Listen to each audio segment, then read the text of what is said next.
Hey guys, welcome back to my channel. What if Naruto was perverted son of pervy Urza in the ninja world movie? It was supposed to be a simple job, and few bandits or no problem. But it wasn't a few bandits. It was just one bandit who was a wanted wizard of a dark guild, and was putting up a fight. Natsu was tired out, Gray was off on the sidelines, Lucis' celestial spirits were finished, and Jelil and Urza were currently in the fight. They exchanged clash after clash until they were. I won't lose to you. I may be out of energy and this may kill me, but so be it. The masked man said and started to build up a magical energy around them. I'll bring you out of this world with me if it's the last thing I do. They all covered their eyes to the bright light, unable to see anything. When the light let down they were in the alleyway of some city, but they had never seen it before.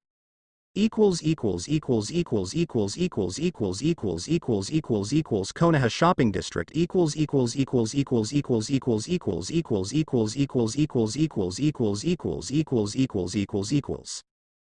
Where are we? Urza started to look around, but she knew she was in an alleyway. The others started to wake up. Lucy, can you get off of me? Natsu asked, struggling to get up due to his somewhat exhaustion. Sorry Natsu, but where are Jelil and Gray? Over here Lucy. Jelil said, announcing their location. Well, let's find out where we are, Urza said to the rest of them. They nodded and headed out of the alley, trying to find some info on their location and what was going on. As they headed out of the alley, the city was lit. Stalls were everywhere up and down the street. As they walked together so they didn't lose one another, they heard a cry. Stop that demon. A child was running through the street. He appeared to be 5 years old and trying to escape an angry mob. What the hell? It's just a boy. Lucy, Jelil on me. Natsu, Gray, go around. Urza commanded as they ran to aid the small child. When they reached the crowd, they blocked off the alley. Well, looks like the demon is cornered. Prepare for you to burn in hell, demon. A Chunin said, going through the fire style, fireball jutsuhan seals, ready to burn the boy alive. But just as fast as it was blown, Natsu was able to intercept it in time and swallowed the flame. Thanks, now I'm fired up. Fire dragon fist. Natsu shouted as he punched the Chunin, sending him down the alley. Urza, Gray, Jelil, and Lucy jumped in to help Natsu. Natsu, nice job. Now let's go. Jelil shouted, going after the mob. As most of the mob scattered, they still fought a few Chunin, taking them out pretty quickly. As they finished the last one, Urza saw the boy they were going to kill behind a dumpster, scared as all hell. As she came closer and saw him, the boy cowered for a little, then stopped as he saw her hold out her hand to him. She picked him up, cradled him, and sang a lullaby to him in attempt to get him to rest. Lullaby and good night. In the skies stars are bright. May the moon's silvery beams bring you sweet dreams. Close your eyes now and rest. May these hours be blessed. Till the skies bright with dawn, when you wake with a yawn. Lullaby and good night. You are mother's delight. I'll protect you from harm, and you'll wake in my arms. Sleepyhead, close your eyes, for I'm right beside you. Guardian angels are near, so sleep without fear. Lullaby and good night, with roses bedite. Lilies o'erhead, lay thee down in thy bed. Lullaby and good night, you are mother's delight. I'll protect you from harm, and you'll wake in my arms. As she finished singing and let him rest in her arm, a squad of Anbu came down and circled them all. One with a dog mask stepped forward. You there, you are to be brought to our Hokage. It's best that you do not resist, he ordered. Anyway, they saw it, they were exhausted and tired, they could not continue on. Jelil sighed and put his hands up. We're exhausted and outnumbered, guys, let's just go. Shit was about to get real. Hokage office. Hiruzen Sarutobi, the third Hokage, was looking at something so horrible. A pain to all Hokage. The one enemy they all had in common, paperwork. As he was going to continue the eternal struggle against this enemy, there was a knock at his door. Come in, he called as he saw the Anbu squad along with the 5 strangers. The Anbu with the dog mask stepped up again. Lord Hokage, I have the people who you requested, he said with a voice of authority, showing him as the leader of the Anbu squad. Good. They walked in as a group, in hope to get some answers. I see that you and your friends seem to be lost, and able to get in the village without anyone noticing until now. You also don't seem to be affiliated with any of the ninja villages, so I would like to know something. I may have to say I am in debt to you for saving young Naruto's life here, but that won't excuse anything. Who are you and what are you doing in my village? He seemed relaxed but was in a mindset ready to battle. Urza, while still cradling Naruto, decided to speak for the group. My name is Urza Scarlet, along with me is my team Natsu, Lucy, Gray, and my husband Jelil. As you said earlier, we are not from any of these ninja villages. That's because we aren't even from these lands. Hiruzen was dumbfounded and couldn't believe it. I'm sorry. You're not from these lands. Are you saying that you're from some other world? He asked, not sure to believe what he was hearing. If that's what it is, then yes. We were completing a mission to save a small town from a few bandits that kept looting the town. But it was only one. We could have killed him, but he used some magic spell and it was just a bright flash. We ended up here. While walking around we found this little boy running away from a mob. We were able to save him from being burned alive by a giant fireball that was headed his way. Then these people with masks showed up and took us to you. She had finished. Damn bastards trying to burn a kid alive. Who would do such a thing? Natsu said, getting agitated. Calm yourself, Natsu. Lucy ordered him. Sir, why would someone want to do such bad to someone so innocent as well as call him a demon? Jelil questioned, not seeing why someone would want to burn a child alive or think one was a demon. He seemed a bit skeptical but couldn't believe it. Magic, guilds. These people are not from this realm at all. A time and space jutta spell must have been used.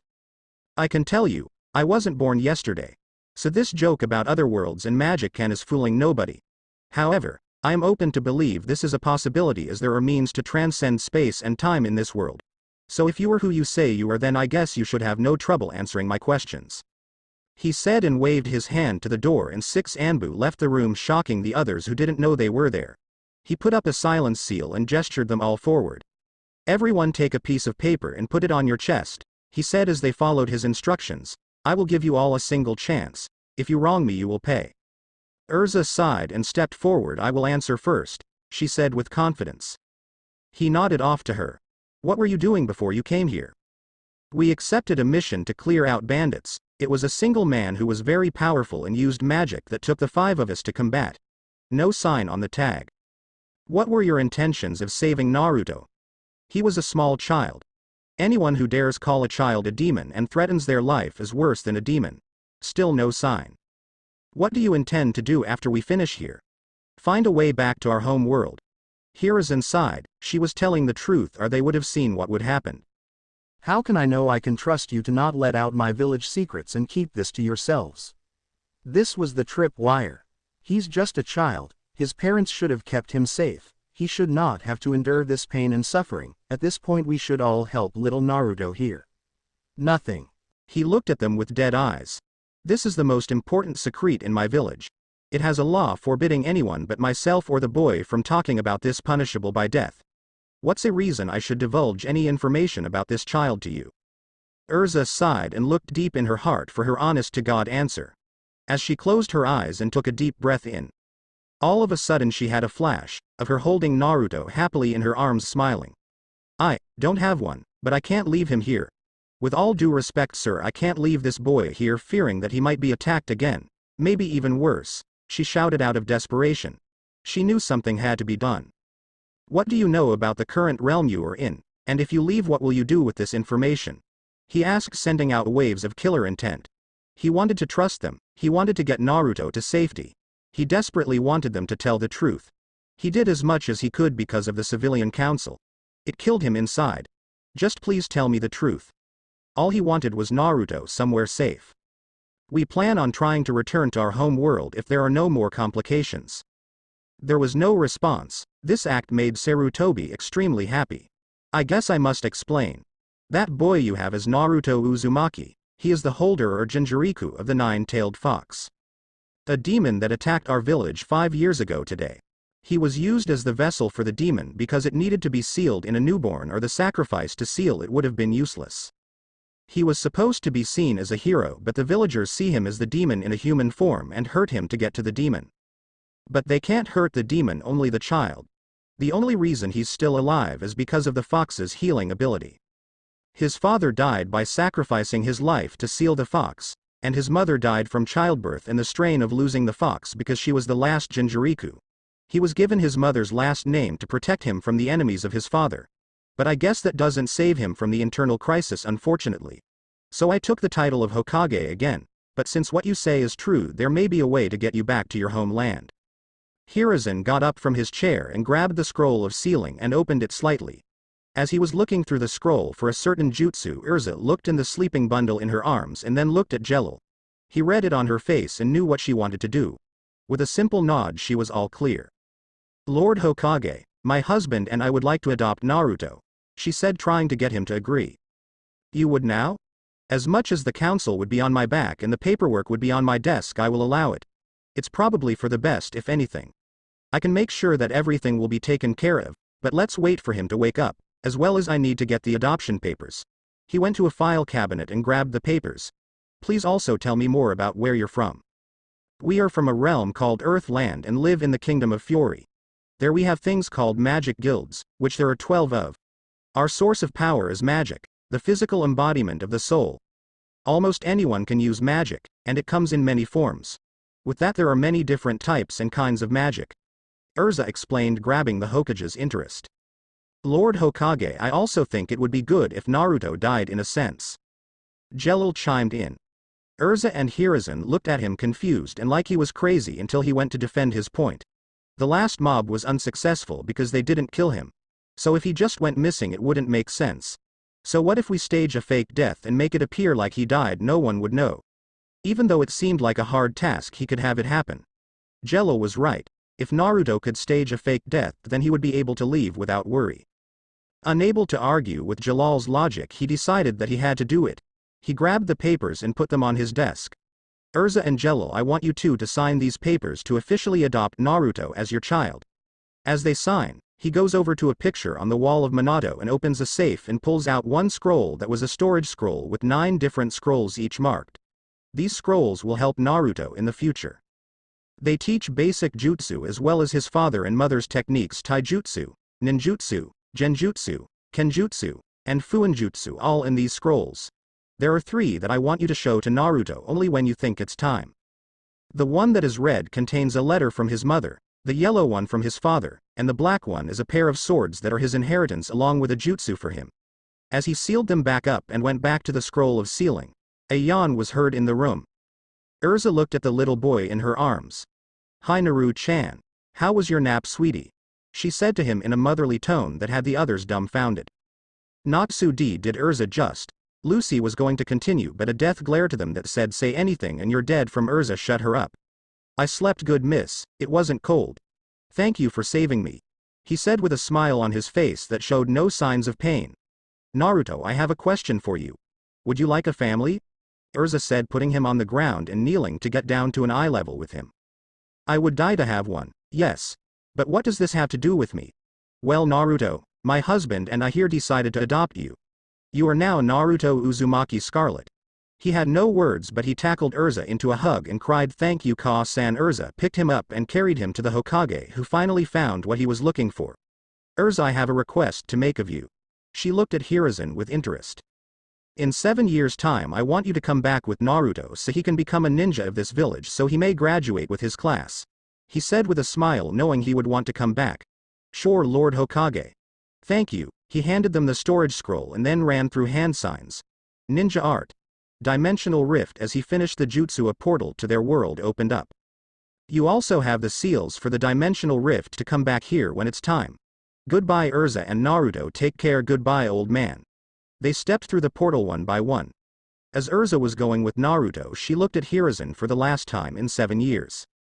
Equals equals equals equals equals equals equals equals Fury equals equals equals equals equals equals equals equals equals equals. They were home, and now they had Naruto with them. What is this place, Mom? He asked, unfamiliar with the area. It's home, Naruto, she said and smiled, walking toward the guild hall to tell Makarov of her new son in this new world. Over the 7 years that had passed, people got acquainted with Urza and Jalil's new child, and Naruto got acquainted with them as he grew up in Fury. Even though he was trained under 2 of the most powerful members in Fairy Tail, Urza was somewhat reluctant to take Naruto out on missions with her and became a lot more motherly around Naruto. Whether it was because of his life story or how she was, he accepted it. So to cover for her when she had to go on missions, she always found someone to take care of him, which was either Lucy, Juvia, or Levi, because in case he started pulling pranks they would kick his ass or just report it to her and let her take care of Naruto after she returned, which meant either no ramen for a week and harsher training schedules. During Naruto's training he eventually became skilled with swords, He had a lot of training from Urza and Jelil and was able to use and learn magic. He learned Urza's Requip magic and a weaker 5-layered magic circle. Sacred song that was with 3 layers. He was also able to adapt to Urza's armor, creating a male version of the black wing-colored crimson red that he called the Blood Shadow. He had become skilled in ninjutsu, taijutsu, and fuinjutsu, but his genjutsu was bad for inexplicable reasons. His sword fighting skills were great, he could almost keep up with Urza, and he knew how to use magic to a great extent. On his 8th birthday he had learned of the Kyuubi and his parents. It was during his party at the guild hall that he met the fox, all because of bottle of alcohol. Writer style. Flashback no jutsu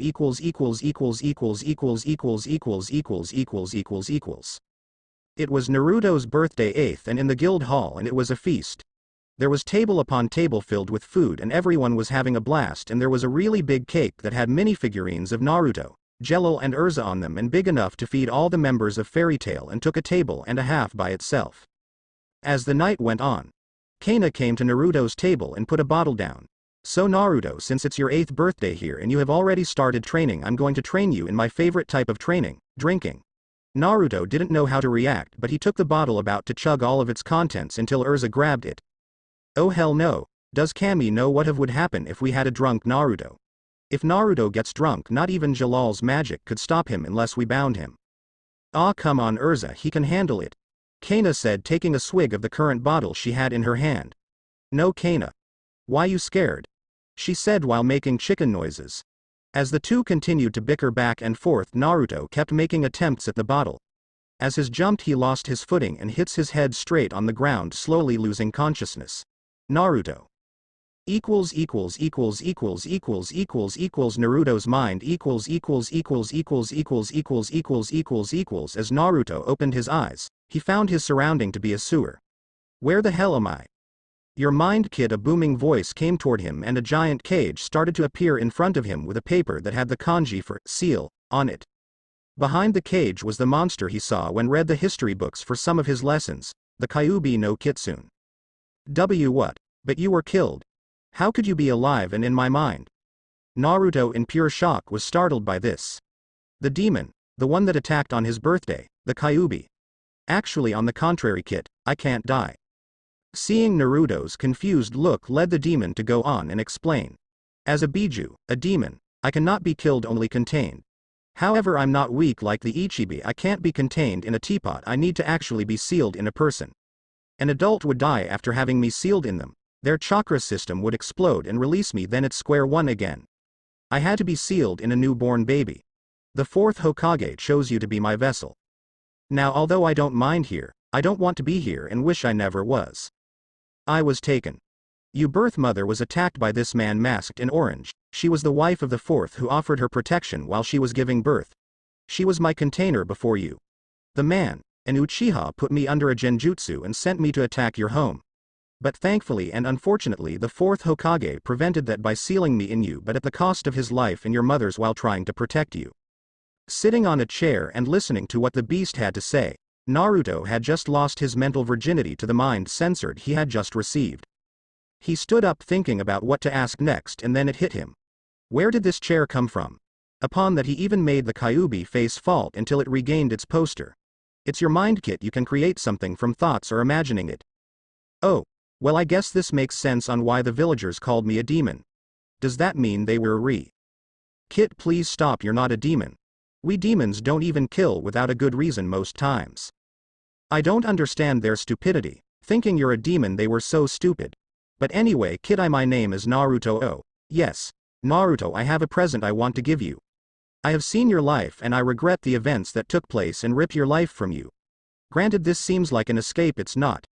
Tear half the seal off and then we can establish a mental link. When you do that, I can talk to you through your thoughts. Doing just what the fox said, sensing the regret, Naruto complied with the instructions. The seal is off. Q-chan, now what? You baka. Just who do you think you're calling Q-chan? I'm a Biju. What makes you think you can do that? Well, if you haven't noticed, I can smell my mom's perfume, and you were really quick to defend yourself from being called Chan. Not able to argue with the logic of that, a flash of chakra burst until a girl in a red kimono It had the kanji for 9 on the back and she had 2 fox ears on the top of her head with 9 orange with white tipped tail. She appeared to be a girl Naruto's age. Naruto-kun. I want to give you the demon fox summoning contract. You can summon me and all demon foxes. You'll also be able to speak to and understand all canines. Along with that comes a sword called the Blade of 9 Wraths. Made by infusing my chakra with one of my fangs melted down. Its abilities are limited right now. You have the ability charge. If you have an enemy in sight you can do a near instant lunge with such a hard chance of escaping. Your next unlock is from training. It's called Pierce. It fires a beam of energy towards your target and capable of piercing through them. This takes some energy to do. Level 3 comes from the desire to protect someone close to you in a life or death situation for them. It's called Full Counter. It allows you to block any non-physical attack and send it back with double the power. Now the final stage is Enchantment. Hellblaze, the hardest to unlock only through serious anger, horror, and rage. It's deadly and powerful, enchanting the sword with a dark purple fire. It stops any regeneration or immortality abilities and leaves a permanent scar should the enemy make it out alive and tend wounds. If mastered it can be controlled to great extent, but it takes a lot of energy and can only last 10 minutes on average. I do not own the 7 deadly sins. Nodding, Naruto carefully listened to everything she had to say. But what came next was shocking. Naruto-kun, I'm sorry about everything that has happened to you. I've done the most I could by healing you, so I want to be able to make it up to you. Naruto-kun. She smiled and the world around him started to dissolve. Wait, what's your name? He shouted in attempt to find out more from the demoness. She smiled and looked at him. Hikari, she said, smiling. Arigato. Naruto-kun, she said as he went back to consciousness. Fairy Tale Guildhall Naruto woke up to Kana and Urza arguing about his safety because of his accident, while he was resting on Lucy, who was asked by Urza to watch over him. Everyone stopped talking when crying was heard. Naruto got up and walked to Urza and hugged her for a second but let go before she could return the hug. Naru-chan, what's wrong? She was wondering why he backed away from her, as it wasn't normal for him to do that. When were you going to tell me? She seemed confused by his words until it was clear to her. It was this moment Urza knew. She censored it up. I was going to explain after your training.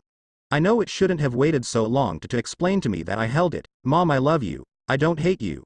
But what made you different from the villagers? Naruto said, tears in his eyes. Before she could answer, a new voiced up. The fact that you're human and not a demon. We found an innocent boy, not a deadly monster. There's a difference, Naruto, and we saw it clearly in you. It was Jello coming over to hug the boy and bring the family together to close the moment. It left the rest confused, but one day, they'd know.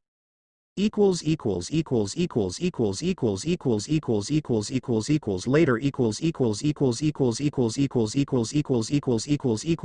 Naruto was sitting with a plate of food. Some of the fairy tale members went home, or like Mako took the ones who were drunk home, also taking Romeo and Wendy home. It was getting late, so it was dying down. Naruto was currently chatting with Hikari through mental link.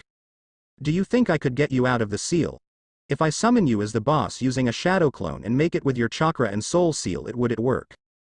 Try it, Naruto-kun. I think that should work, and if it doesn't we can try again. Following the orders given to him, Naruto went through with the summoning and shadow clone in one go, making a lot of smoke and getting other members ready for a fight. But out of the smoke came Hikari and she hugged Naruto, thanking him for everything.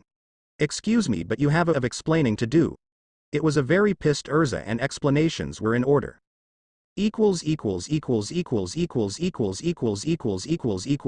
Fanfiction style. Return to the plot.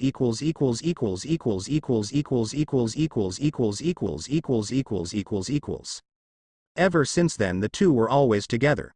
The two were a great team and were practically unstoppable together. They both had the stealth, speed and strategy to make the perfect traps. They also had the best jutsu combinations. Hikari had a fire affinity and knew earth and wind spells, while Naruto had wind affinity and knew fire and water spells. Some were fairly weak alone, but with their jutsu it packed a punch. They also knew a few defensive spells which were mainly quick reaction while slowly trying to build up their spell knowledge. They had also both used the books from Minato's studies on his jutsu. As a result, they had learned the Rasengan and Flying Thunder God technique but barely used it unless needed. Naruto had also doubled his kenjutsu training with Hikari as she taught him the Demon Fox Claw kenjutsu style and adapted the taijutsu version with moves of the Uzumaki taijutsu, creating a defensive and offensive taijutsu style called the Yin-Yang Uzumaki style. Over his last few birthdays, the secret of Minato and Kushina were no more, so he took the presents left behind from them. From his mother came 2 swords which were both sealed in tattoos on his arms, while his dad left the secrets to his notes of the Flying Thunder God and Rasengan to him, along with the studies of adding chakra affinity to it. As the days went on, eventually Naruto developed a crush on Hikari, and the same could be said for her. Not too long after, it was quite clear it could be seen as official. The two were currently at the Fairy Tail Guild looking over missions, thinking about grabbing Lucy and scoring some more money after their weekly allowance had been spent on ramen. After they found a job, they took a look around for Urza but couldn't find her until she walked in with Jello. They were about to bring the job up, but Jello cut them off.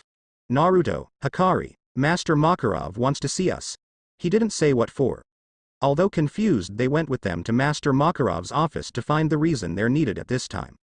Equals equals equals equals equals equals equals equals equals equals equals equals equals equals equals Master Makarov's office equals equals equals equals equals equals equals equals equals equals equals equals equals equals equals equals equals equals. When they entered, Makarov looked serious and didn't seem to be relaxed. "Master Makarov, what do you need us for?" Urza asked, questioning on why they were summoned without knowing why. This was a very rare event that usually never took place. Master Makarov sighed, knowing what was going to happen. "Urza, do you remember when you first came back with Naruto from the other world and introduced us?"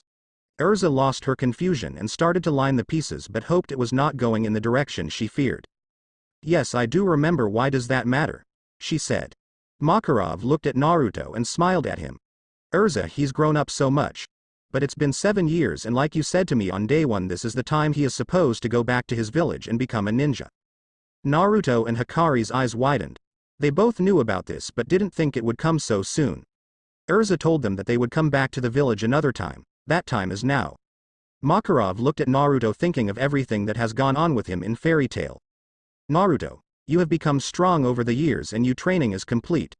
It's now time for you to continue on the next chapter in life. We all have taught you a lot. Now you must put your training to good use." Makarov then changed his attention to Hikari, who was confused about the whole situation. But then Makarov snapped her out of confusion by calling her name. "Hikari, you came to us on Naruto's birthday and that was a gift to all of us. You have progressed with Naruto and you have grown up with him. I request that you go back with him and become a ninja as well." Naruto and Hikari were both smiling and almost crying. Because they knew this was their last time in Fairy Tail for a while. "You all have to depart in 1 hour. Make sure you are ready." With that, he dismissed them all as they went to pack. Naruto sent a clone to go grab storage scrolls with their stuff, so the rest of them could talk. Equals equals equals equals equals equals equals equals equals equals equals equals equals equals Guild Hall equals equals equals equals equals equals equals equals equals equals equals equals equals. "So now is the time. We're going back after 7 years. It went pretty fast," Naruto said, looking at the rest of them, thinking about the time. "Well, time flies, you know. Naruto, we will be in the village with you as well as Natsu, Lucy, Gray, and your father. You'll become a great ninja," Urza said to Naruto for reassurance. She then gave her attention to Hikari. "Hikari, I know you may not be prepared for this either, but don't worry, we're all behind you. You and Naruto have trained so hard for this and now you are ready, so don't worry." Naruto and Hikari smiled back to her, then looked at each other with a straight face and gave each other a deep kiss and broke apart. They were happy for each other. Jello decided to give them another note. "I must tell you too that you need to be ready. Ninja world is completely different. It is kill or be killed. You both are skilled in using your tailed beast forms and you both good with offense and defense as a single and team. So put it to good use. I want to see you two alive and well." Jello said in a serious tone. "Be safe." Naruto's clone just came back with their stuff and not too far from him was Lucy, Gray, and Natsu. The clone handed Naruto 4 scrolls and then dispelled. They said goodbye to their fellow guild members, and as they gathered around to see them off, Naruto gave a speech. "This isn't the end, we'll come back. It's funny, I learned don't say goodbye, because as long as I don't say goodbye I never left, I'm just not here right now." Naruto stood by Hikari and they went through the signs for the dimensional rift jutsu, opening a portal to a training ground by Konoha. As they walked through they entered the ninja world. Konoha's training grounds. The four came through the portal and as they came out it closed. They looked around and saw the walls. Wow, really close, how lucky. Let's go before Anbu find us. They nodded and started to head toward the village. Unknown to them a black-haired Jonin was traveling their way, taking cover as they approached. Feeling 2 chakra signatures she saw the four and ran to tell someone. Hokage's office. Hiruzen Sarutobi was currently working on his paperwork until he was disturbed by a knock on the door. Come in. Lord Hokage, I have a report. I noticed 4 people coming toward the village but there were only 2 chakra signatures among the group. I couldn't tell if it belonged to the older ones or the younger ones of the group. From what I could tell there was 1 man and woman and 2 kids, but the 2 chakras that I felt were through the roof. Hiruzen was skeptical on this. How could you have 4 people and 2 chakra signatures? The older of the group would have known to hide their chakra. If the younger 2 didn't hide their chakra it couldn't be so big, could it? He then realized what it was. Kurenai, can you tell me what they looked like? He responded, curious about the group, to confirm his suspicions of what he had in mind. Well, 1 woman had long hair and armor I've never seen before with weird red symbol on the left side. There was a man who looked like he had a dark blue cloak and his face was covered with a mask. He also had some staffs on his back. The younger girl had red hair with yellow highlights and she was wearing a black outfit with a sword on the back, and the other one, a boy, had blonde hair and a black trench coat with red at the bottom like flames and had the kanji 9 with a fox under it. He was baffled and ran to a calendar to see the date marked with 7 tallies. Anbu. Go with Kurenai and find the group and bring them to me now. Be non-hostile and do not engage in combat. Kurenai, lead them to where you think they might be. That's an order. Kurenai, confused and not knowing what was so important, ran for the door. Meet at the west gate. Then she was off. With the others not too far. I can see the gate. As they got en route with the gate they were stopped by a kunai passing their track, making them come to a stop and look at their surroundings to find the Anbu and Kurenai come out. Kurenai stepped forward. You are on Konoha territory. Stop here and come peacefully with me to the Hokage. They stopped for a second before Jello got curious. Who's the current Hokage? The 3rd Hokage, Hiruzen Sarutobi. They all sighed. We were on our way there. One of them sighed. Let's just go there, Naruto, he's expecting us. They decided to follow the Anbu squad to the tower to get to the Hokage faster, wanting to get done with this as soon as possible. Rushing back to the Hokage tower, the Anbu look at each other thinking how the one in the blue called the kid Naruto. Could he actually be back?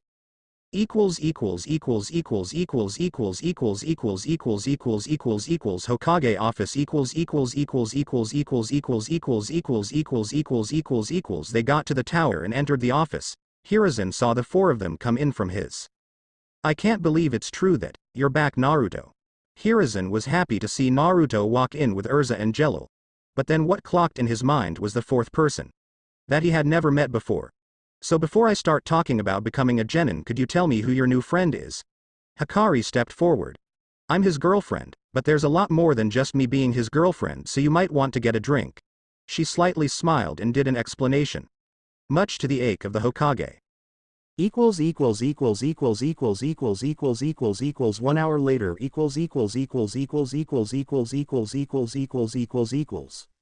So let me get this straight. You're the Kyuubi. You're able to have a body outside of Naruto, and you have a summoning contract with him. Yes, you also don't want to harm him or get free and destroy the village.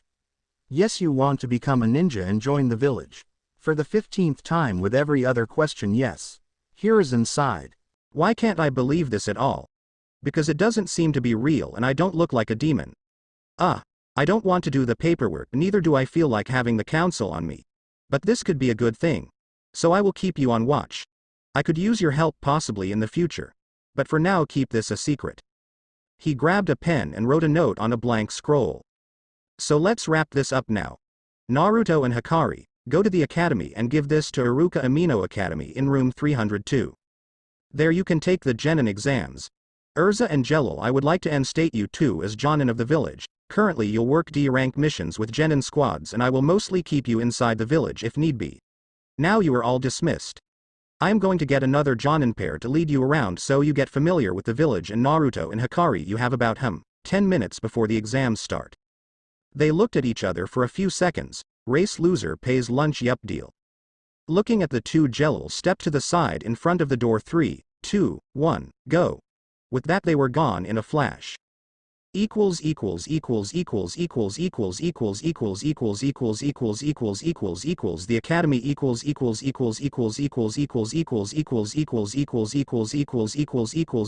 in the academy the class was normal, and by normal we mean censored ing annoying. Sakura Haruno and Ino Yamanaka fighting over who got to sit next to Sasuke, and then we have the normal class just being loud and obnoxious. It was like this when Iruka Amino walked into the class with a stack of papers. Same as always. On coming in he saw his colleague Mizuki walk in behind him. Sleeping in the teacher's lounge. You think I'm gonna wait for you here? Iruka looked at him. Yeah no, censored you. They shared a laugh. As he tried to talk he would mainly get overpowered by their loudness, so he used his big head no jutsu. Hey. Shut the hell up. He got behind the desk and was going to speak until two figures burst through the window and door separately. Repulse. 1. Was the only thing shouted as one was smashed back into the hallway. Ow. That hurt you cheater. Oh, and Iruka-sensei here, take this, he the one from the hallway called and handed him the scroll as him the scroll, glaring at Hikari who was looking ever so innocent. Iruka went through reading it. Class, this Hikari and Naruto Uzumaki. They are here to join us for the exams today. Now there are 3 parts, written portion, taijutsu and throwing, and then ninjutsu. The written part is starting. Any questions? Sakura raised her hand. Sensei, why do they have to only start now? We had to do all 4 years, because they have a note from the Hokage with the official Hokage seal. So now we'll start. Naruto and Hikari, go take a seat by Hinata and Shino. You all have 30 minutes to take it and it will be scored on how much you get through and how much you get right. Now everyone, shut the hell up. As he shut the class up he handed out the test. It was completely silent and it took all 30 minutes for people to finish. Before they started Naruto and Hikari looked at their papers and noticed a genjutsu, dispelling it they say Mizuki's scowl. Now that everyone is done we will go to the academy training ground for the throwing and taijutsu part. You will all receive 5 kunai and 5 shuriken and you have to land as much as you can.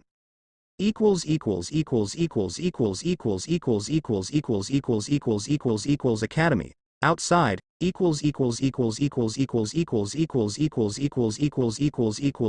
as one by one they went and threw their shuriken. Most people threw landed pretty low scores, most of the girls failing all of them due to lack of training and trying to impress Sasuke who scored a 7 out of 10. Naruto and Hikari were relaxing on the sidelines talking to Hinata and Shino who were in their eyes some really cool people. Along with Shikamaru Nara and Choji Akamichi, the heir to the Nara and Akamichi clan.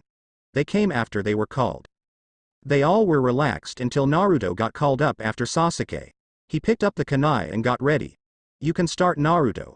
On that mark Naruto threw 4 kunai and landed in random spots on the chest of the dummy, then he threw 5 shuriken dead center. To other students he just threw 4 in spots that didn't have any markings at all, making the class laugh at him. Sasuke threw the first stone. Way to hit, nothing, loser. You're supposed to hit the target, not miss it. I'm surprised how you landed the shuriken. With his fangirls behind him applauding his coolness, it was all fun and games until Iruka was shocked. Naruto H, how did you do that?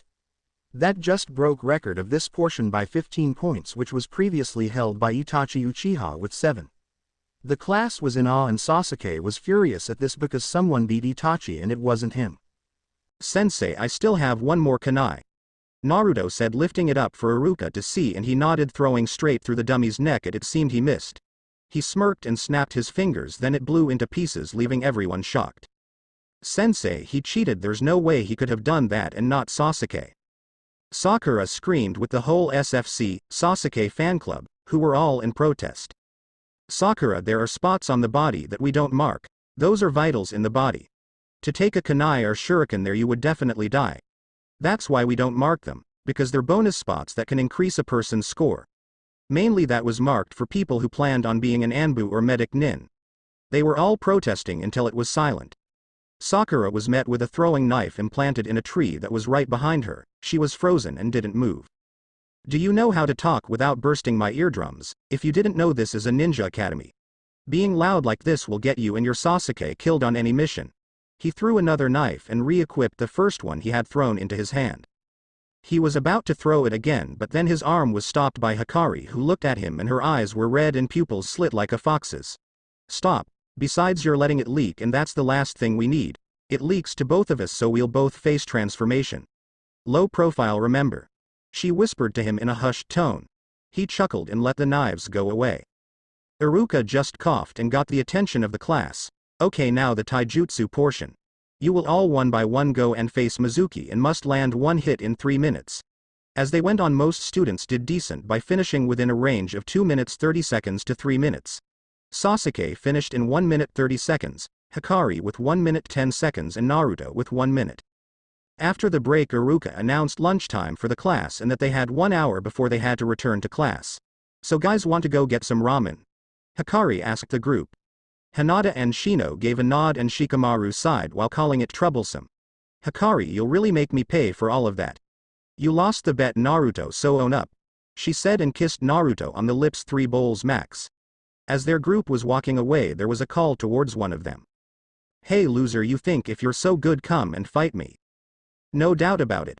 Sasuke stood at the sparring ring waiting to fight Naruto. Uchiha, I have no time for you. If you don't see, my girlfriend, our friends, and I are going out for lunch. Now if you would please leave us alone. Also, I can't fight you, Uchiha, I have to pay for some ramen, so I wouldn't be able to get you that kind of ass whoop you're asking for. Naruto said as some gathered around from the streets and academy teachers to see a fight go on. I said fight me. Naruto turned around with a glare in his eyes after noticing a kunai landed behind him. You want it that way, so be it. Just know, I gave you an out. He walked into the ring ready for a fight. First one of the ring loses. No conceding. As it got silent for a minute, Sasuke ran at Naruto, rushing him directly. Throwing a low kick followed by a punch to the stomach. Seeing the attack, Naruto jumped over the kick, planting his feet on Sasuke's chest and using him to push off. Naruto walked towards the other side of the ring. As he turned around, he heard chuckling. I'm only getting warmed up. Going for another rush, Sasuke threw every strike and punch he could. Going for a high kick followed by kickflip, went for an attack towards Naruto's face to be stopped by Naruto grabbing his other leg and throwing him out of the ring. Weak. Now leave us alone so I can go get some ramen. He was walking away, he heard Sasuke behind him, get back here.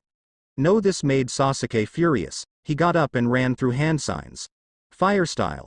Fireball jutsu. As the fireball was gaining speed, Naruto did a quick spin and slammed his hands on the ground, creating a gold magic circle.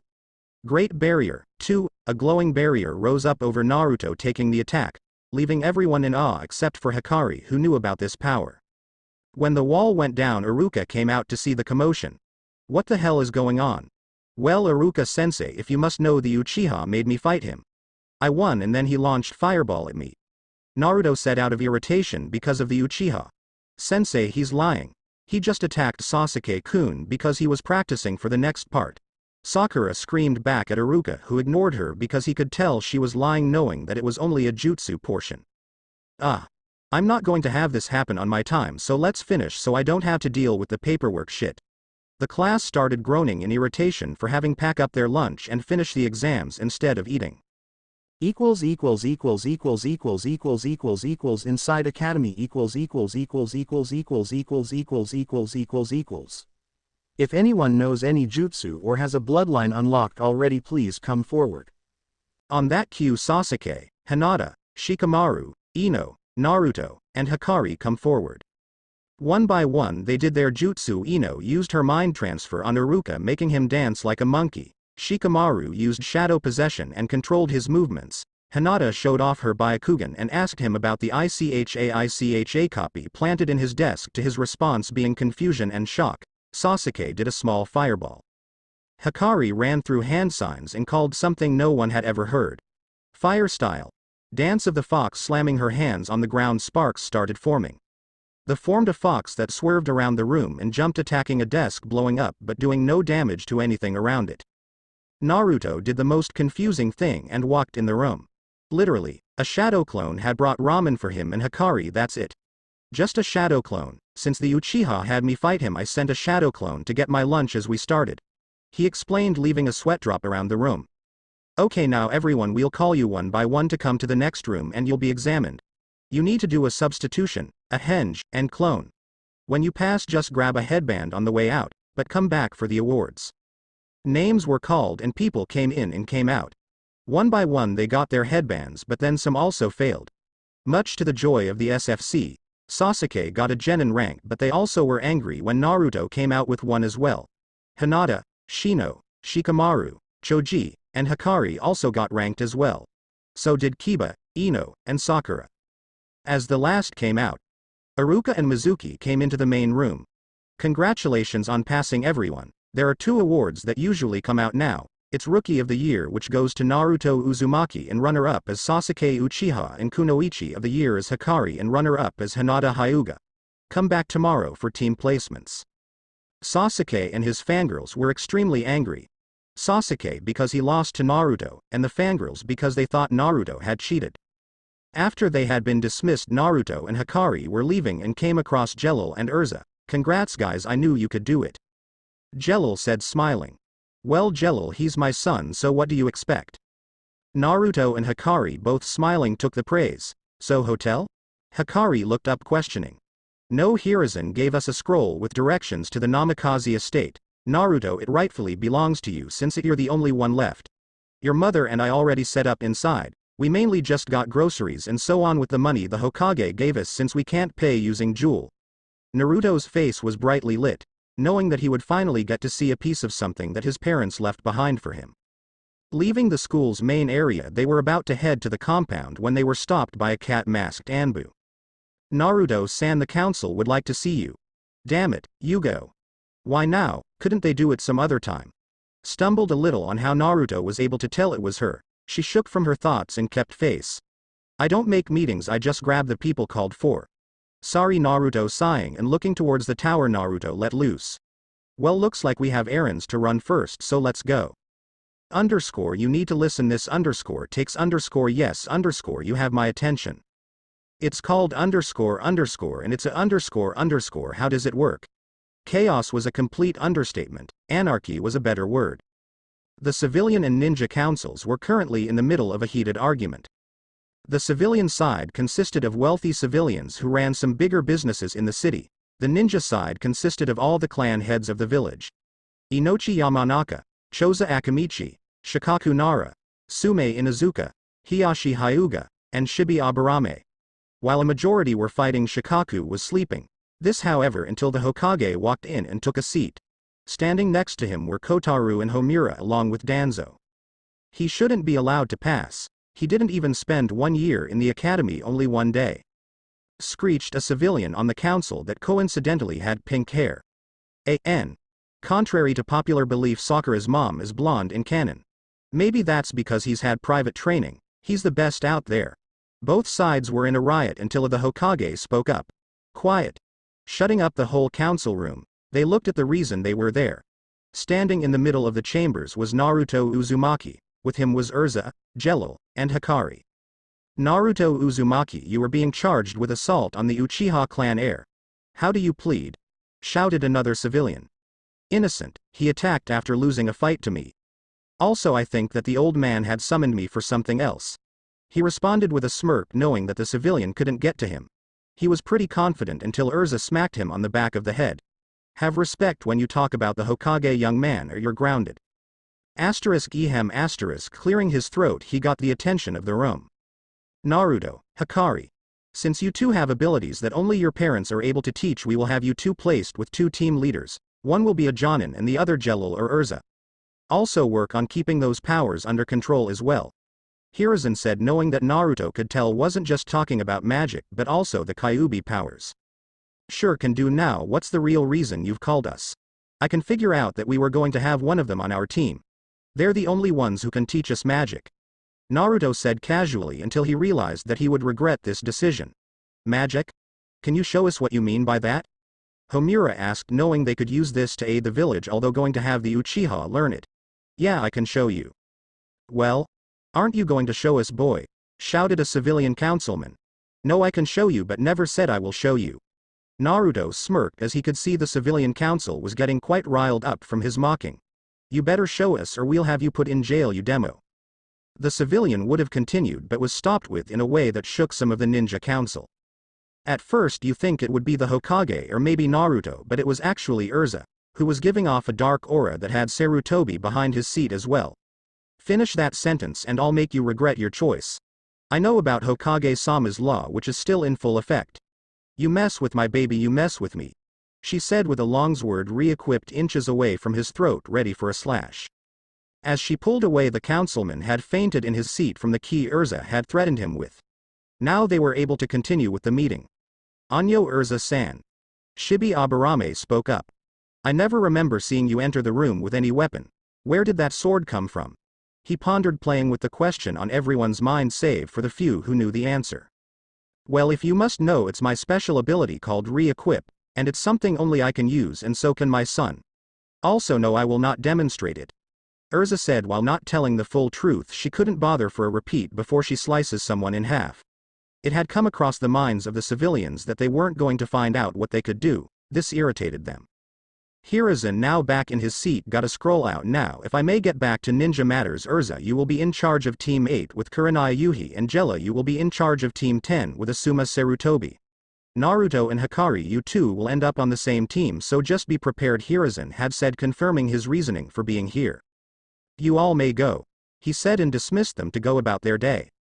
Outside, Naruto-kun, Ka-san and I are going to go shopping for food. We also have to meet back at the Hokage's office at 9 p.m. to get the keys to our house. So make sure you're there, she said as her eyes turned from a soft red to a blood red and her pupils slit like a fox's, or I'll make your dreams tonight a living hell, she said to him through a mental link, and scared Naruto so bad he hid behind Urza as Hikari's eyes returned silver and she smiled at them, leaving Urza confused for all of 5 minutes. I don't want to know. So for that they split their separate ways.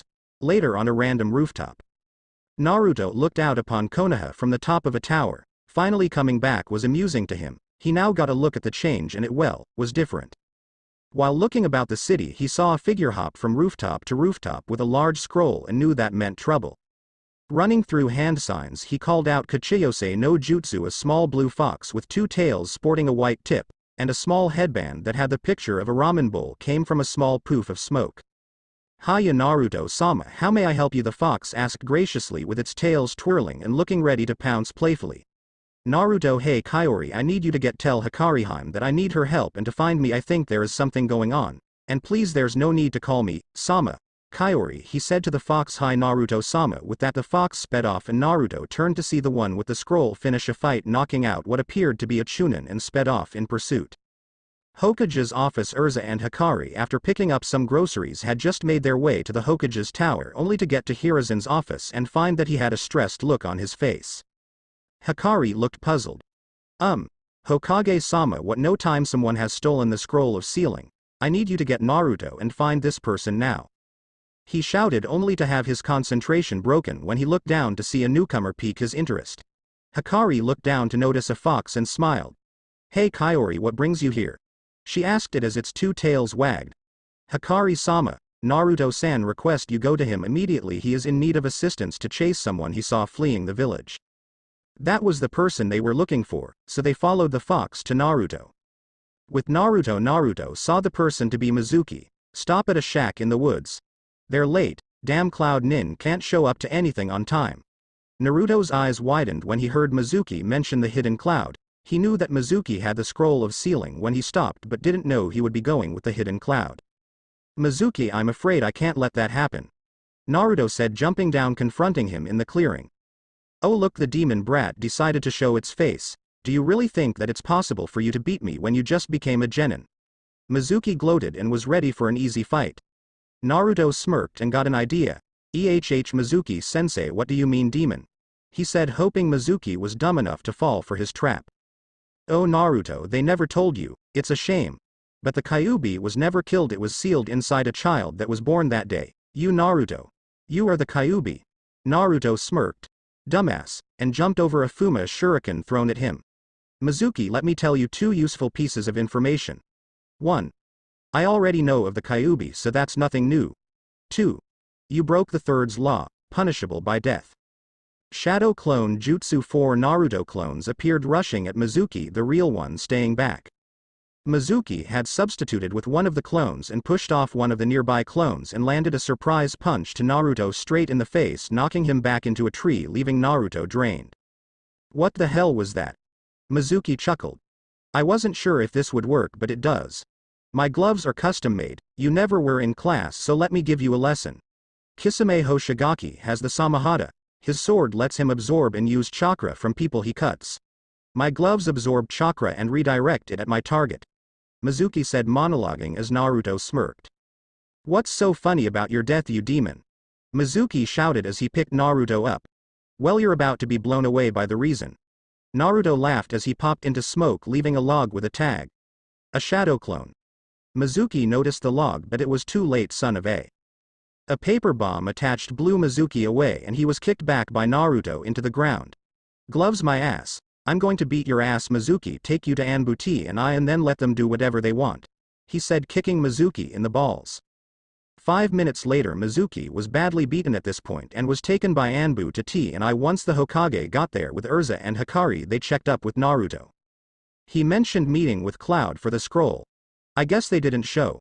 Naruto said, giving extra information that he heard from Mizuki. Thank you, Naruto. You will receive pay for an A-rank mission. Hiruzen sighed and lit his pipe with a small fire jutsu. Also, your home is by the woods at the top of the Hokage monument. You might want to take a look there, and in order to get there you'll need this. He handed him a tri-pronged kunai and smiled, but then regained a serious face.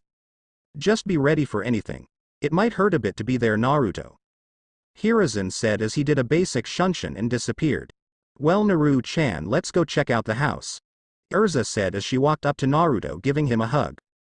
Maybe I might just make my special ramen for you completing your first A-rank mission as a genin. She said, smiling.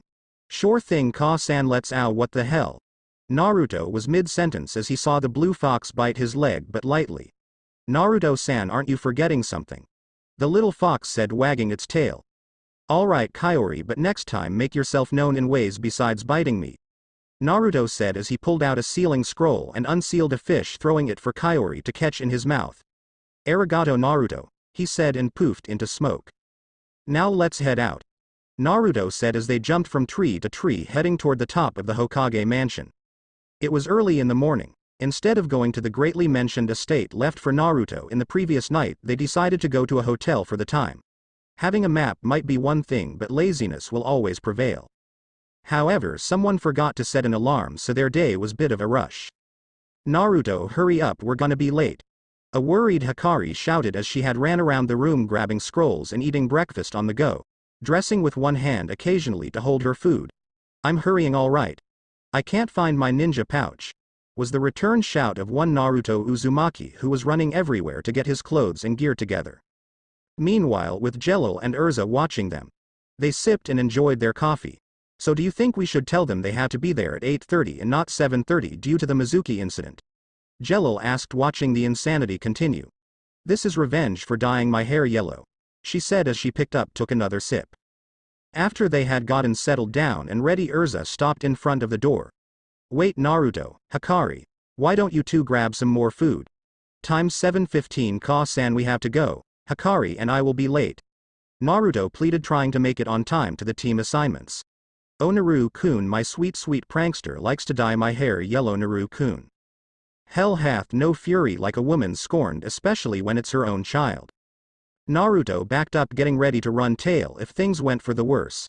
Hikari had seen many things, but an vengeful pissed of Urza was not one of them.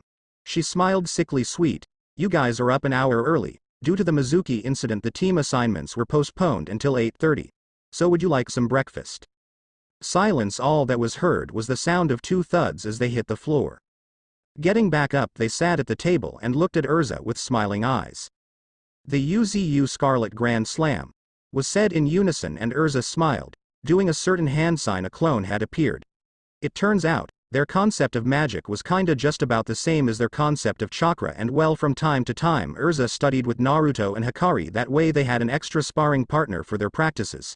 She learned a few tricks here and there, not much to be a good ninja, but good enough to lend a helping hand in the middle of a battle, and boy did it come in handy. It was at this moment that Urza knew She had a challenge on her hands. It felt as if that time had stopped, but the only thing was Urza was in full speed cooking everything that had come to this order, the full breakfast order. There was only one way to describe the UZU Scarlet Grand Slam. A one-person mini buffet. It came to say that, even though not many people back at the Fairy Tale Guild knew it, Urza was actually a very great cook. And with enough speed she had 2 plates of eggs, sausage, bacon, bread, hash browns, and a large bowl of miso ramen. 8:15 am Konoha streets. After stuffing their faces with food and saying goodbye, Naruto and Hikari headed off to the academy. As they took their leisurely stroll around the village on the quickest path to the academy, they saw Shikamaru and Choji walking to the same destination as well. So they walked and shared a few laughs. Choji talking about food and getting barbecue, Naruto and Hikari having playful jabs, and Shikamaru talking about how much of a drag it is to wake up so early. Konoha Ninja Academy. There was the normal academy routine. Sasuke brooding in his seat. Naruto and Hikari chilling with Shino, Hinata, Shikamaru, and Choji. Kiba was playing with Akamaru, and Sakura and Ino were fighting over who got to sat next to Sasuke. However, most of the unpleasantries stopped when Iruka-sensei had walked into the room. Letting out a sigh, he continued with his normal routine. Everyone be quiet. That got the attention of the room. Now I bet you're wondering why Mizuki-sensei isn't here. Well, due to some complications he can't join us today. So I'd like to congratulate all of you for him as well as for making it this far. Now I will announce your teams. The teams went on and the thoughts of students came around. I wonder what's best, barbecue or buffet? Naruto, do you think Jello will be on our team? I hope I get a team with Naruto-kun, could be, but then it might be Ka-san, A.N. They share a mental bond, but it's not always active. Remember, she's still technically sealed in Naruto. This is such a drag, man. I'd rather play fetch with Akamaru. My sensei better be strong. I need it to kill him. I hope I get on Sasuke-kun's team. Cha. I won't lose Sasuke-kun to you. Billboard brows. Now Team 7 is Sasuke Uchiha, Kiba Inuzuka, and Sakura Haruno. Your sensei is Kakashi Hatake. If you listened you could hear shouts of yes and no in the room. Eat that, Ino pig.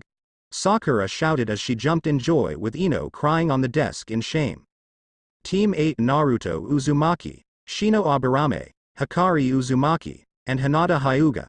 Your senseis are Kurenai Yuhi and Urza Scarlet. At the mention of having 2 senseis it piqued the interest of everyone in the room and people started shouting. Iruka-sensei, why doesn't Sasuke-kun have 2 senseis? He deserves it more. Why do they get 2? The class was getting loud mainly because the SFC thought it was unfair, and some people got jealous. Well, if you must know, Naruto and Hikari have abilities that can't be taught by anyone but by Urza Scarlet as special instructions from the Lord Hokage himself. So if you have a problem, please go make demands to the leader of the village. With that the class had shut up. That's what I thought anyway. Team 9 is still in rotation from last year. Team 10 is Shikamaru Nara, Ino Yamanaka, and Choji Akamichi. Your senseis are Asuma Sarutobi and Jello. Wait here for you leaders and congrats on passing. Iruka had walked out of the room and then one by one the teams started leaving. Team 10, come with us. One by one they got up and left off for their team meeting. And then it was back to waiting. Hey Dobi, what special moves do you know? Naruto looked up to see the reigning Konoha brooding champion.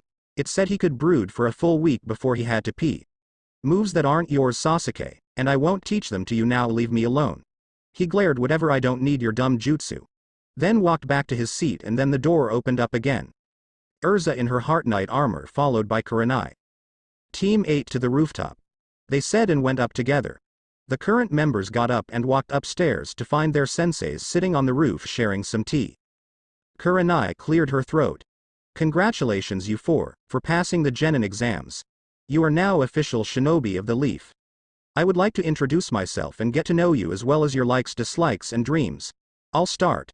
My name is Kurenai Yuhi. I like sake, and spending time with my friend Anko. I dislike perverts. Not many dreams, but that's another story. Next. My name is Urza Scarlet. I like ramen, cooking, my husband Jello, my guild back at home, my son Naruto and his girlfriend who I consider my daughter Hikari. I also dislike perverts. Who's next? Anyo IW will go next. My name is Hinata Hyuga. I like cinnamon rolls and reading, and I dislike people who look down on others. My dream is to become a good clan leader and abolish my clan's branch system. Kurenai and Urza listened along for maybe something that can help them with training them, and they thought the same thing. I gotta fix that stutter. I'll go next. Then Naruto started. I'm Naruto Uzumaki. I like my family, training, Hikari, and playing music. I dislike perverts, arrogant people, and people who treat others like trash for things they can't control. My dream is to become the Hokage. That's my Naru-kun. I'm proud of you. Alright, then Hikari, you're up. She smiled gladly. I'm Hikari Uzumaki. I like fish. Haha, she's a fox. I love Naruto, training, ramen, and having fun. My dislikes are rude and arrogant people, and I also hate perverts. I don't really have any dreams to think of. My name is Shino Aburame, and I enjoy learning about my bugs, and learning more about new species of bugs. I also like winter melon and relaxing. I dislike people who are rude to bugs and simply kill them just because they exist. My dream is discover a new species of bugs and hopefully be able to add them to my collection to use on missions. As he finished, Kurenai took a minute to make a quick mental profile on all of her students, thinking about how she could make this next part really challenging for them. Well, that took long enough, but tomorrow meet at Training Ground 8 at 8 a.m. for your real exam. Kurenai had announced, waiting for the ever-fated question. But Kurenai's sensei, didn't we already pass the test? She looked at Hinata. The shy yet slightly confident girl didn't know. She cleared her throat and smiled. The academy exam is just a prelim test to see who will actually be worthy of becoming genin. The real test is to see who would make it in the ninja world. They looked up, realizing the challenge, knowing that they needed to pass. We won't send a child out to a battlefield, that's just inhumane. You all knew what you were getting into when you joined. Now we're testing you with full judgment. Urza spoke with full command in her voice, and approach stern but truthful. That's all we have for now, but tomorrow get ready. Your real training starts. At Training Ground 8 was the current genin of Squad 8 waiting for their senseis. Naruto and Hikari were sparring using Hinata as their referee, while Shino looked to be meditating. Making their moves one by one. Already hyped, they ran at each other. But before they could continue, Urza and Kurenai had showed up. Naruto sighed and looked over, walking towards them for a debrief. Today you guys start your real test. Urza and I will be protecting a red flags in the woods. You have until 10 a.m. to retrieve it, otherwise you all fail. Now any questions? Kurenai concluded. Hinata raised her hand. Kurenai sensei, can you really send us back to the academy? She sighed. Hinata, the genin exam was to weed those out who couldn't make it as genin. This is to show if you really need more training at the academy. Naruto looked at Urza and smiled until he noticed something on her heart crew as armor. The fairy tale guild symbol was on the wrong side. Anyo, Ka-san, I have a question. How will we know when time is up? Urza looked down and sighed. Naruto, please call me Urza sensei, and also we have a clock to time from start. He smirked and realized they never revealed a clock. That's nice. And one last thing. He re-equipped a sword to his side and took a stance. Why is your fairy tale mark on the opposite side? With a burst of speed he rushed and stabbed her straight through the chest. My mom would have been fast to counter. She then poofed into smoke, and Kurenai, what the others assumed to be another cage bunchen, dispelled itself. Naruto-kun, we need to split up. I'll go with Hinata. Hikari shouted, ready to take leave. He grabbed her, holding on. No, that might not work. Naruto stopped and thought for a minute. Shino, Hinata, and Hikari looked at him. Hikari, this is Urza sensei and Kurenai sensei, we could take strategy. She looked at him with a smirk. Alright, well, that was a cage bunchen, so they would have expected this. It's a test, right? So what could we do? Anyo, I see, could use my Byakugan to find them. Hinata chimed, and Shino also spoke up. I could use my bugs to drain their chakra. They all nodded, and Naruto and Hikari smirked. I think we have a plan. 9 a.m. with Kurenai and Urza well, I'll be. You were right, he would see through it. I guess it can't be helped. I need to try harder. Kurenai said as Urza chuckled at her misfortune. So do you think they figured it out? She asked, looking at Urza while sitting on a tree stump where their flag was. She looked back and smirked. If I know Naruto, he doesn't just give up. Kurenai smirked. I hope that's true. It was at this point that a rustle in some bushes were heard. Taking a defensive stance, Kurenai went over, only to be surprised by a small black fox. Oh, it's just this little cutie. Urza then looked at the fox again and realized what it was. Kurenai, no.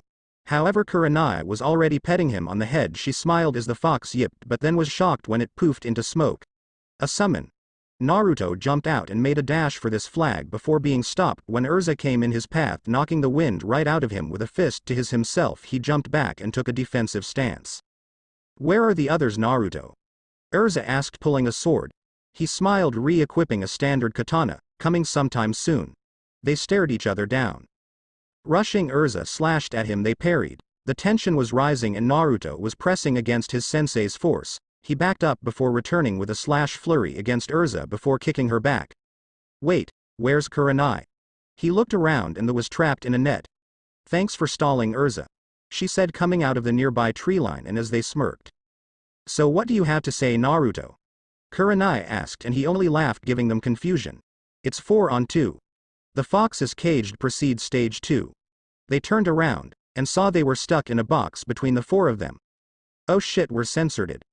Naruto cut himself loose and took a stance next to Hikari, guarding Urza, and Kurenai was faced with Shino and Hinata, but then she dropped a bit. What is this? It was 9:30 and they were running out of time. Hinata activated her Byakugan and ran at Kurenai to seal her Tenketsu, while Shino sent his bugs to hold her in place, and Naruto engaged combat with Urza to stall and let Hikari grab the flag. We win, she said as she held the flag up right as the timer went off. To say Kurenai and Urza were surprised was an understatement. How did you guys do that? Naruto smirked. Well, I knew we couldn't take you on by ourselves, so we made a plan to take you both out. Hikari walked to them. We had Hinata-chan find you guys within the training ground using her Byakugan. When we knew where we were, we got prepared. So we sent one of our summons as a distraction. Shino stepped up. Hinata scanned the area for traps, so we knew where to move. We didn't want to be caught, but we used one as a decoy. So on their summon, I put some of my bugs there so they would drain your chakra while Naruto engaged Urza. Hinata smiled. When we saw Naruto had weeded you both to one location, we stepped out. I sealed the Tenketsu in your arms to keep you from using jutsu, and Shino had retrieved his bugs from you when he held you down. That way we drained you of your chakra but kept you from chakra exhaustion if we saw the signs of fatigue. Naruto finished. When I had you on me and Kurenai was held, we had Hikari rush in for the flag. They looked at their team and smiled. You pass, meet back here tomorrow at 9 for our team assignments. They nodded and walked off to do their own things. Hokage Tower 3 p.m. Alright, now I would like to hear the status of all the pass and fail teams. Team 1 fail, Team 2 fail, Team 4 fail, Team 5 fail. Team 6 fail, Team 7 pass. This was a shock. Kakashi Hatake passing a team for the first time, that never happened normally. Team 8 pass, Team 10 pass. Alright then, that's that. All have missions for your teams here in the morning. You're all dismissed. The new team captains all walked out together. Asuma smirked. Anyone up for a round of drinks? I'm buyin'. Kurenai sighed and nodded while the others sorta followed the traits. Akamichi Bar and Grill 4 p.m. Guys, I'm telling you, the look on her face was like shocked. It was the funniest thing. She didn't see us coming at all. Naruto laughed as he and his team along with Team 10 were eating in a VIP booth thanks to Choji's parents owning the place. Naruto, did that really happen? Choji said as he chowed down on some ribs that were on the table. Yay, it was a sight. But what about you guys? How did yours go? Shikamaru chuckled. It was a drag. We were supposed to find out Asuma-sensei's most recent mission. I guess we were set up as an intelligence squad. But from your story, you guys sound like search and rescue, destroy. Shikamaru said, analyzing their stories. Yay, but Asuma and Jelil-sensei weren't ready when I hit them with my human boulder. As they laughed, Naruto called for a waiter. Can I have a bottle of sake, please? The waiter nodded but then stopped. Aren't you a little young to be drinking? She asked. Naruto flashed his headband. Old enough to kill, old enough to drink and have censored. She blushed before going off to get the bottle. As they continued on, they didn't notice that their senseis had entered. Wow, so you guys started the party without us. Such a shame leaving us out. Asuma was approached their booth with the other senseis. Well, why not join us? Choji said. Truth be told, there was actually a lot of room.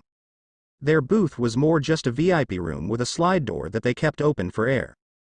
As their senseis took some seats, something was noticed. Hey Kakashi-sensei, where's your team? Ino asked, being one of the very few to acknowledge the absence. Well, Kiba left after the test was done. Sakura followed Sasuke, and Sasuke, well, he was being him. The response was more than accurate to what Team 7. So it was more like the Rookie 7 was here right now with the current senseis. So now that we're gonna be starting missions soon, let's take this time to party. Naruto shouted, boosting morale. Banzai.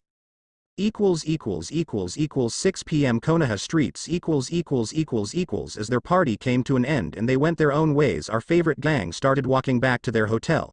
Oka-san, To-san, Hikari, I found the house. Naruto said, which made Erza look at him confused and Hikari pout. Really? When did you do this? She asked, although he just smiled. I sent out a few shadow clones. When they found it they reported to me. That and I had them look at the map we got back in chapter 2. Also Hikari, pay up. He said, holding his hand out. Waited as she put 1,000 ryo in his hand, mumbling under her breath. Traveling to the hotel where they stayed, they packed up all their things they had and took off to the Namikaze estate. Namikaze estate. They had arrived at the estate as the sun was setting. The front gate, a giant wall in front of them surrounding their compound, held by a seal.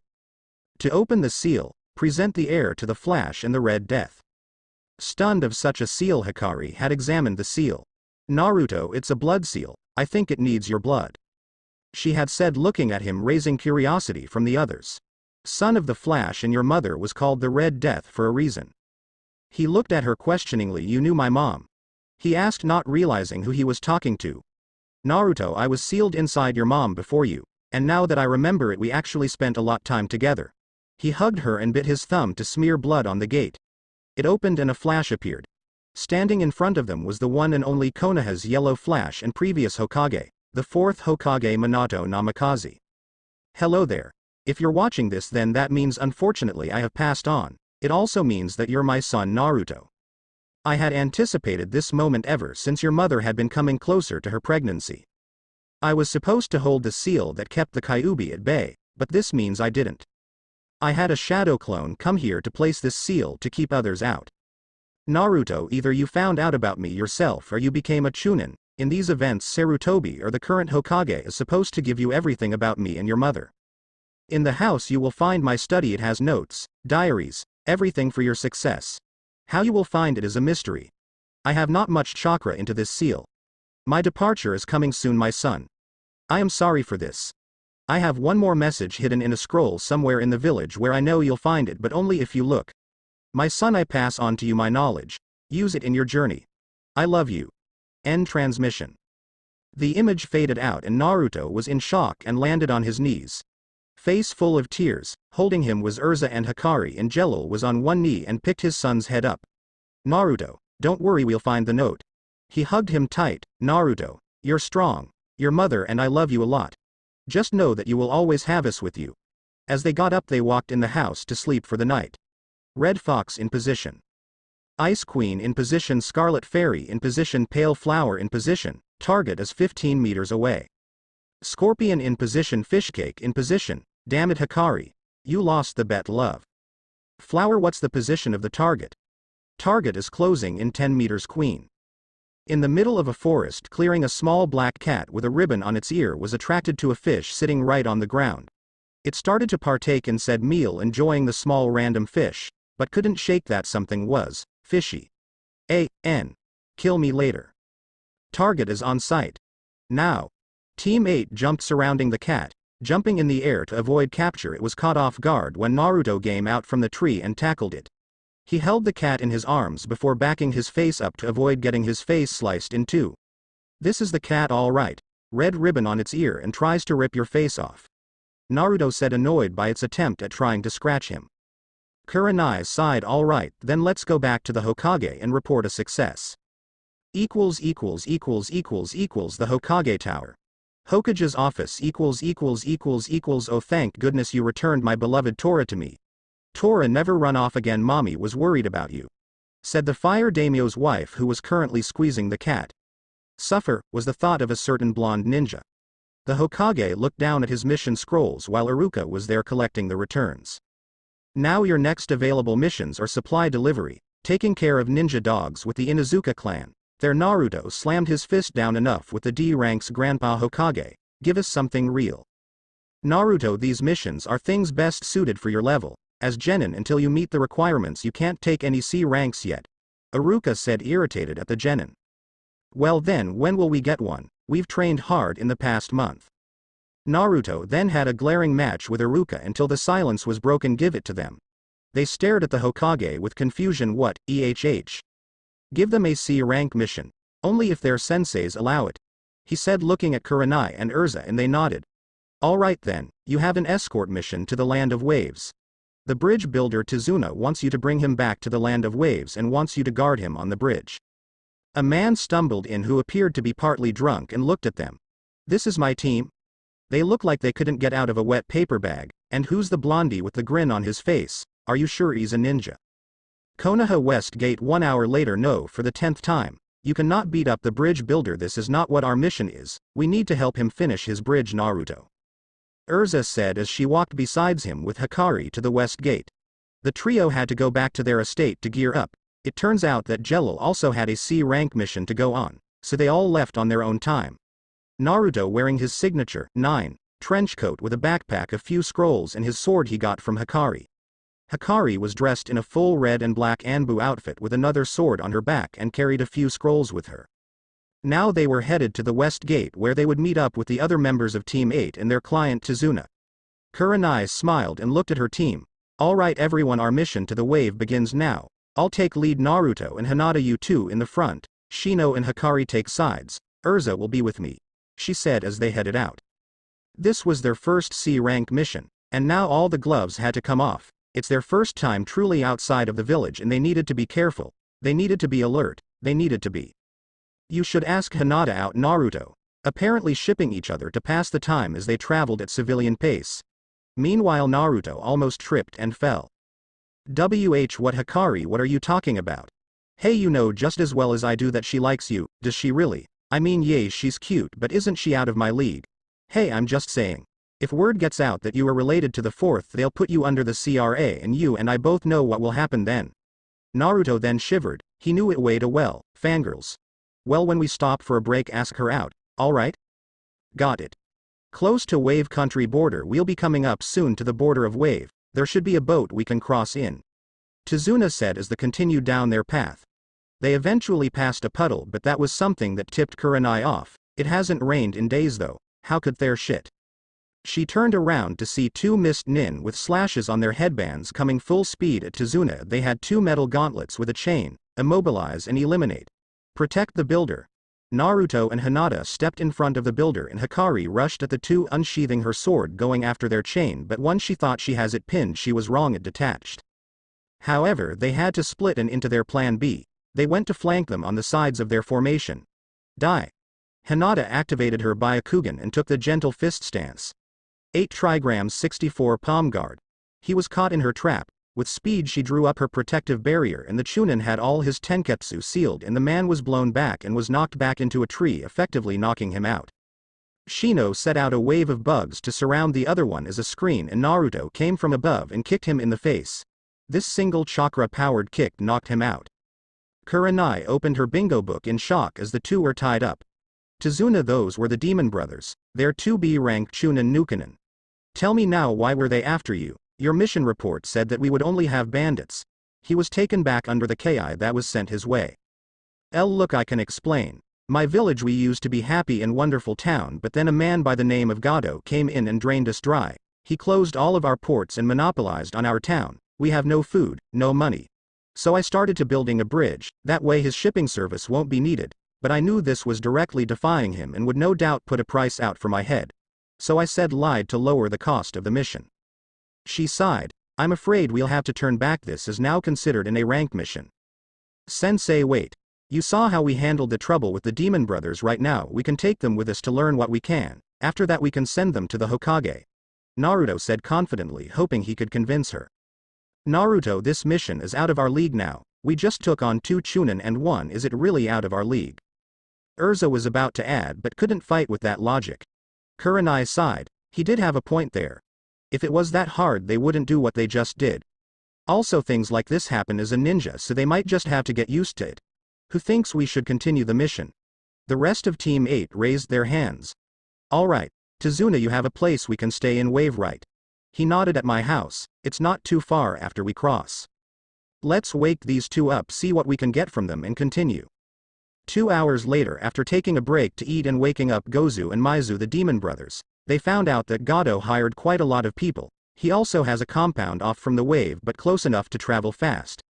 Among them was Zabuza Momochi. They said they left wave with him to assist in taking out the 4th Mizukage who started the civil war on bloodlines. In their team, Naruto and Hikari showed the most disgust.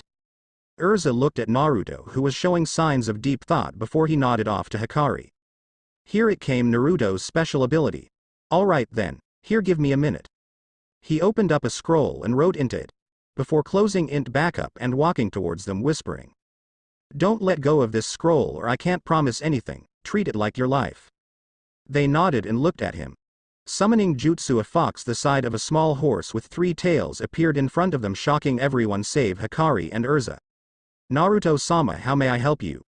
"Take these two to the Hokage and give him this scroll. Don't forget you can't be seen inside the village, only by the Hokage." Passing off another scroll, he held it out for the summon that took it in its mouth and picked up the two before running off to the hidden leaf. "Alright, let's go," he said as he got back in formation with the others, giving them quite the shock as they continued on. "Naruto, what was that summon from earlier? I've never seen anything like it," she asked as they walked onto the wave. "It's a special summoning contract. I can't tell you much about, sorry, Kurenai-sensei." "It couldn't be a contract for it, could it?" Crossing into wave. "Wow, this place is huge," Naruto said wide-eyed. "Yes, but we also have to keep quiet, so we're not detected." As they reached halfway, they turned off the motor and continued by paddle to shore. "This is as far as I can take you. Good luck, Tazuna." Tazuna replied to the man with a simple nod before they started walking off.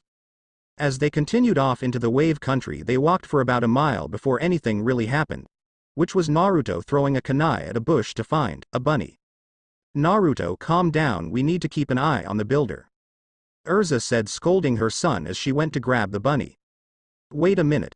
Hikari's eyes stared at the rabbit. "Sensei, that rabbit's fur is white, but its coat should be brown." Urza looked at it and a swish was heard in the distance. "Get down." They dropped to ground, Urza pulling Naruto, while the rest of Team 8 dropped down. Hinata and Hikari pulled the bridge builder down with them as a big cleaver-style sword flew over them and lodged itself into a tree. On top of it was the person they knew was with Gado. "You're Zabuza Momochi, the demon of the bloody mist," Kurenai said, glaring at him. He smirked. "The Genjutsu mistress of the hidden leaf, the apparent ice queen Kurenai Yuhi. Hey, this just got interesting." Getting in formation, Naruto and Hikari drew their swords and stood in front of Tazuna with Hinata and Shino taking place behind him. They were ready. Zabuza looked at Urza, not know who she was, but decided to take caution. Water style. Hidden mist jutsu. The area was clouded in a thick mist obscuring their vision and made them even more on guard. Larynx, spine, lungs, liver, jugular, subclavian artery, kidneys, heart, these are 8 spots that cause death. How about we see how that feels? Right now Shino was shook and Hinata looked like she was about to pass out. The killing intent was way too much for them. They didn't know how much more they could take. "Take this." Before they could react because of the mist, Kurenai was knocked back and fell into a lake. The mist disappeared and revealed there was 2 of Zabuza now. Water style. Water prison jutsu. She was taken up into the jutsu and was trapped. Urza, quick, leave with the bridge builder. She asked her. She wanted her team to be safe. "No, I won't leave my comrade here to die." Naruto took her side. "Mom, you don't have to do this alone, I'll be with you." Unsheathing the sword that Hikari gave him, Naruto readied in a stance to fight. It was the demon claw Kenjutsu style. He looked at his mother as they stood together ready to take on Zabuza. "To free Kurenai-sensei we need to get to the original," Naruto had said, looking for any openings which didn't look good. "Naruto, get ready." Urza put a foot back. Naruto then looked straight ahead at the clone and rushed. Their swords clashed. The strength of the clone was just that of Zabuza himself. Naruto unleashed an onslaught trying to distract the clone when Urza came in with an overhead slash. This fight was going to be quick, or so they thought. Charging chakra into his feet to increase his power, he kicked Naruto at the chest to knock him back before Urza came down on him. Hidden mist jutsu. The clone ran through hand signs and the same mist flooded through. Not this time. Naruto got into a defensive stance and started to glow. Re-equip into his blood shadow armor. Flying up into the sky, he went through hand signs wind style, Great breakthrough, it didn't clear out the fog but was good enough so he could see the Zabuclone's location. With that he dropped to the ground, bullet diving to land an attack on it. The attack was successful. The quake generated no only his the clone be disrupted the mist. When they could see Naruto it was amazing. He had a chest plate on with gauntlets and leg armor. On his back were two bat-like wings, the kanji for shadow, on the back in silver, while the main color of his armor was crimson red and the lining tint was black. That hurt you bitch and I'll make you pay. The clone sped through hand signs and before they could respond he was done. Urza stood back and looked at Kurenai as she looked like she was struggling and went after the main Zabuza while Naruto dealt with the clone. Water style. Water dragon jutsu. The dragon came crashing down at Naruto before he could move and crashed him into a tree. Naruto tried to get up but was hurt. Naruto saw the clone rest in pieces. The clone brought his sword up to kill Naruto but stopped when a sword pierced through his chest. Don't censored with my boyfriend bitch. With that they turned into water to reveal Hikari. She picked him up to safety and watched as Urza and took the offensive on Zabuza, forcing him to break the jutsu on Kurenai. This isn't over yet, he said, jumping onto the lake. Running through hand signs he did another jutsu. Hikari, take my chakra. Naruto nodded and not before long he started to glow red. And Naruto, what are you? Make a fireball. Hikari with boosted speed ran through the signs and Zabuza finished his water style, fire style, giant vortex jutsu, fireball jutsu.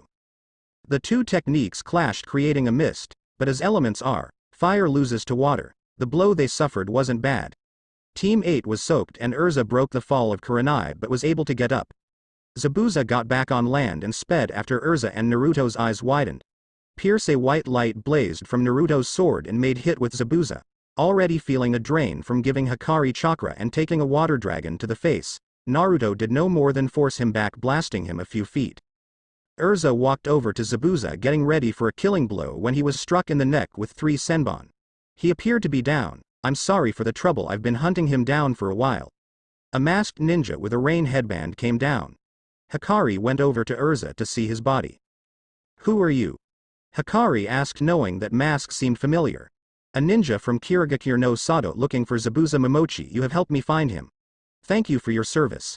With that the hunter nin took the body of Zabuza and disappeared. Meanwhile Naruto had seen things through a link they had shared. Getting up, Hinata and Shino with the bridge builder walked to Kurenai and Urza. Hikari went to pick up Naruto. Naruto, are you okay? That was the level 2 technique of the sword, she said calmly, looking out for her boyfriend's well-being. He sighed, trying to walk with her. Oh yeah, you know me, I can take on anything.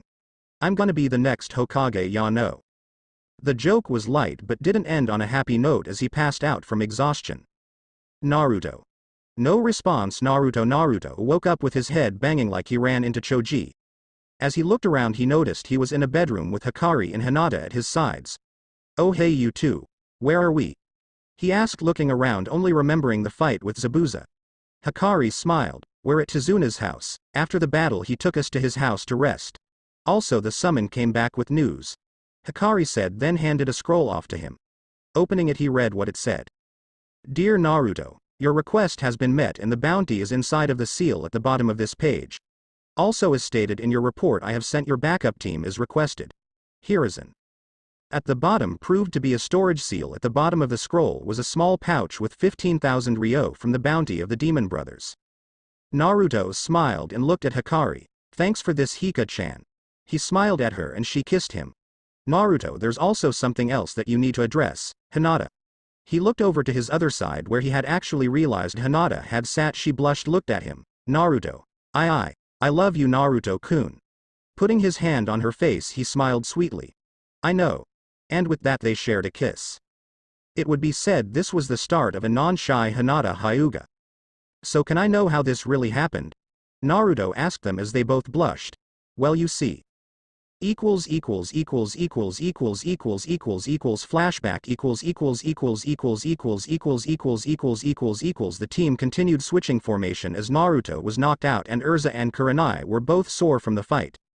After a while of walking they finally reached Tizuna's house where they were greeted by his daughter Tsunami. She had prepared food for them and Hikari took Naruto to a room while Urza and Kurenai couldn't wait and passed out on the couch. After she had put him down she kissed his lips and put a hand over his ankle as it started glowing red. You idiot, getting yourself hurt like that. Next time you'll heal on your own. After a while of holding it, she removed both her hands and looked at the door. You can come in. Opening the door revealed to be Hinata as she looked at them blushing. Hey Hinata-chan, you came to check on Naruto, she said smiling. Why yes I did. I didn't know that why you and Naruto, she said saddened, but Hikari hugged her. Hey listen. You can still be with Naruto, don't worry. What but, I don't under with happiness and confusion it hit her. I can still, be with Naruto-kun? She looked at him and slightly teared up. Hinata, Naruto might be under the CRA, which means that he'll have to have more than just one lover. We've both talked about this, and I know you like him, so confess to him, why not? Okay. She smiled, and looked at Hinata as she blushed and nodded. Flashback and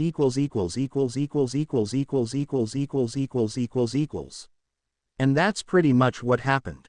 She chuckled, scratching the back of her head, and smiled at her lover. Well then, I guess I have two lovely girls with me. But I also need to go see Ka-san and Kurenai-sensei and tell them I'm up. Naruto said as they both nodded and helped him up. Well, be outside training Naru-kun. Hikari said smiling and kissed him on the cheek. Yay Naruto-kun. Blushing, Hinata made her way out. Walking downstairs, he could hear laughter and smell food. When he got the kitchen that connected with the living room, he could see Tsunami, Urza, and Kurenai all sharing laughs and cooking together with what appeared to be a ton of ingredients on the table. I'm telling you it's true. He had chased him all around town. They continued all cutting up ingredients but turned and stopped to see Naruto. Hey Kurenai-sensei, Ka-san. He said and watched as Urza walked up to him. Naruto. She seemed angry but smacked him upside the head. I told you call me Urza-sensei, damn it. She smiled, happy her son was safe. Tsunami watched on and giggled, and Kurenai went back to cutting stuff. So Naruto. Kurenai started earning a peak of interest from the young blonde. Did you really chase your friend all around your town because he dyed your hair pink? She asked, smirking, which left him wide-eyed and staring at his mom with just the response of a smile back. If you must know, yes, but also sensei, I asked the Lord Hokage for backup, so we should get an extra squad coming to us. Alright, we'll just make some extra. If you're feeling good enough you should try to train some, she said and doubled up on her ingredients. Outside outside As he stepped outside he was hit with a breeze that had a smelly smell. The kind of smell that smells smelly. He realized this was the effect of being in the wave country. They were close to the ocean. He could feel the crispness of that ocean breeze and the salt water in the air. He could feel it flow around him. As he walked out to a forest clearing he saw his teammates training. Hikari had a few clones transform into ordinary objects and made Hinata look for them to help her increase her detection skills. Hey guys, how's it going? He said as he entered the clearing, joining his team. We need to talk. And before anything else he was stolen by Hikari. With them I need you to dive now. She said and sat him down as she created shadow clones to keep watch so no one came after them. Blink. The world around them started to go blank and he opened his eyes to see they were in a sewer. Q-chan, are we in my mind? He asked, looking around, and found her behind the cage again in her full Kyuubi form, just like when he was only 8. Just like the first time I met you, Kit. She said and smirked. Besides, it's your mind, you control it. She said, and he nodded, and then the area around them glowed to reveal a small cottage in the woods with a giant lake surrounding them. They were currently on an island in the middle of the lake. Her cage turned into a collar on her fox body, but when she shifted down it became a necklace with a sapphire pendant. She looked just like the red-haired beauty he met when he was 8. Naruto, I should have told you this, but I'm going to have to now. She said, sounding worried. This brought a look of confusion to Naruto. Wait, what do you mean? She sighed. Naruto, I knew it was a rumor and I didn't think it could actually happen, but you may or may not be transforming. He looked at her confused and didn't know what was going. What do you mean transforming? He asked as he tilted his head, looking her, and she sighed. When a demon finds a mate, if human, they have a chance of turning into a Hanyu. That's happening to you right now, and by the next full moon you should be transforming. The most that may happen should be fox ears and a tail. Should you tap into my chakra, though, you'll see a small power boost. And Nani. He had shock. This is either really awesome or really bad. So what will it start with? He asked so he could keep it a secret. Well, because I'm still technically a part of the seal, you'll get my Kekkei Genkai the Shizenganor, Nature Eye. Closing her eyes, she charged chakra to them and opened them to reveal what it looked like. The whites of her eyes had gone black and the iris and pupil changed to reveal a single dot with 8 points out of it. This will grant you 3 things: the ability to sense oncoming danger, and attacks much like the Sharingan but with the sense of the Byakugan. The next stage grants you the ability to use jutsu apart from your nature, but you can only control one at a time, and this way of using it requires slightly more chakra. She closed her eyes and the pattern went from white to red. Green for wind, blue for water, purple for lightning, red for fire, and brown for earth. She said before turning it off, and looked at him. Then there is one more stage, but I haven't reached it, so I only know the surface of it. She said, looking at him with doubtful eyes. It's said to let you be able to control other nature elements, bloodline elements, like ice and wood. Naruto's eyes widened. Awesome. When do I get it, huh? When? She smacked him in the back of the head. Baka. You need to train, there are no shortcuts to power. Rubbing his head, he sighed, then smiled. Well, then I'll just train twice as hard. She smirked at him and kissed him on the lips. There was a reason I fell in love with you. They woke up back in the clearing, and saw the clones still there guarding their bodies before bowing off to them and dispelling themselves. Well, now that we're back in the real world, we should catch up with the team, she said as she walked out the clearing with Naruto in tow. Tizuna's house As they walked back inside, Naruto saw that the whole table of food was set for lunch that night and there were quite a lot of chairs. Wow, that's a lot. Hikari said as she walked in, and Tsunami smiled. Well, Urza-san told me that we were going to be having more guests, so I decided to use the time to make more food. Hikari nodded off to that, and Naruto sat down next to Hinata, who was giving a smile to which made Urza take on a questioning look, while Kurenai had a sigh of relief. So as far as we know, the bridge will be finished in a few more days. Until then we need to protect Tizuna until he's done, Urza said, and then was followed up on by Kurenai. After that fight with Zabuza, it's apparent the hunter ninja we encountered was working with him. Team 8's eyes widened. Sensei, how can that be? We saw him kill Zabuza. Hinata asked, slightly fearful, and she sighed. Well, yes, but the tool used for killing was a senbon, and unless actually targeting a kill spot, then senbon won't actually kill. Senbon are generally used for acupuncture. To say they were surprised might have just been an understatement. Because of this, it is apparent we will be training now in blocks. Naruto, Hikari, and Urza will watch over Tizuna in Block 1 and Hinata, Shino and I will train in Block 2. We'll rotate every 2 hours with the current watch group waiting with Tizuna until they can switch out, she said, and gained a nod from her team. She was about to continue speaking, but then rustling was heard at the door. Silence was heard and they all armed themselves ready at the door, until another round of knocking was heard. This is Kakashi Hatake from the village hidden in the leaf with reinforcements. They sighed and Kurenai went to go open the door. When she did, it reveal exactly that. Kakashi along with Team 7, also known as Kiba Inuzuka, Sakura the Banshee Haruno, and Sasuke the Avenger Uchiha. Naruto and Hikari sighed. This was going to be a long mission.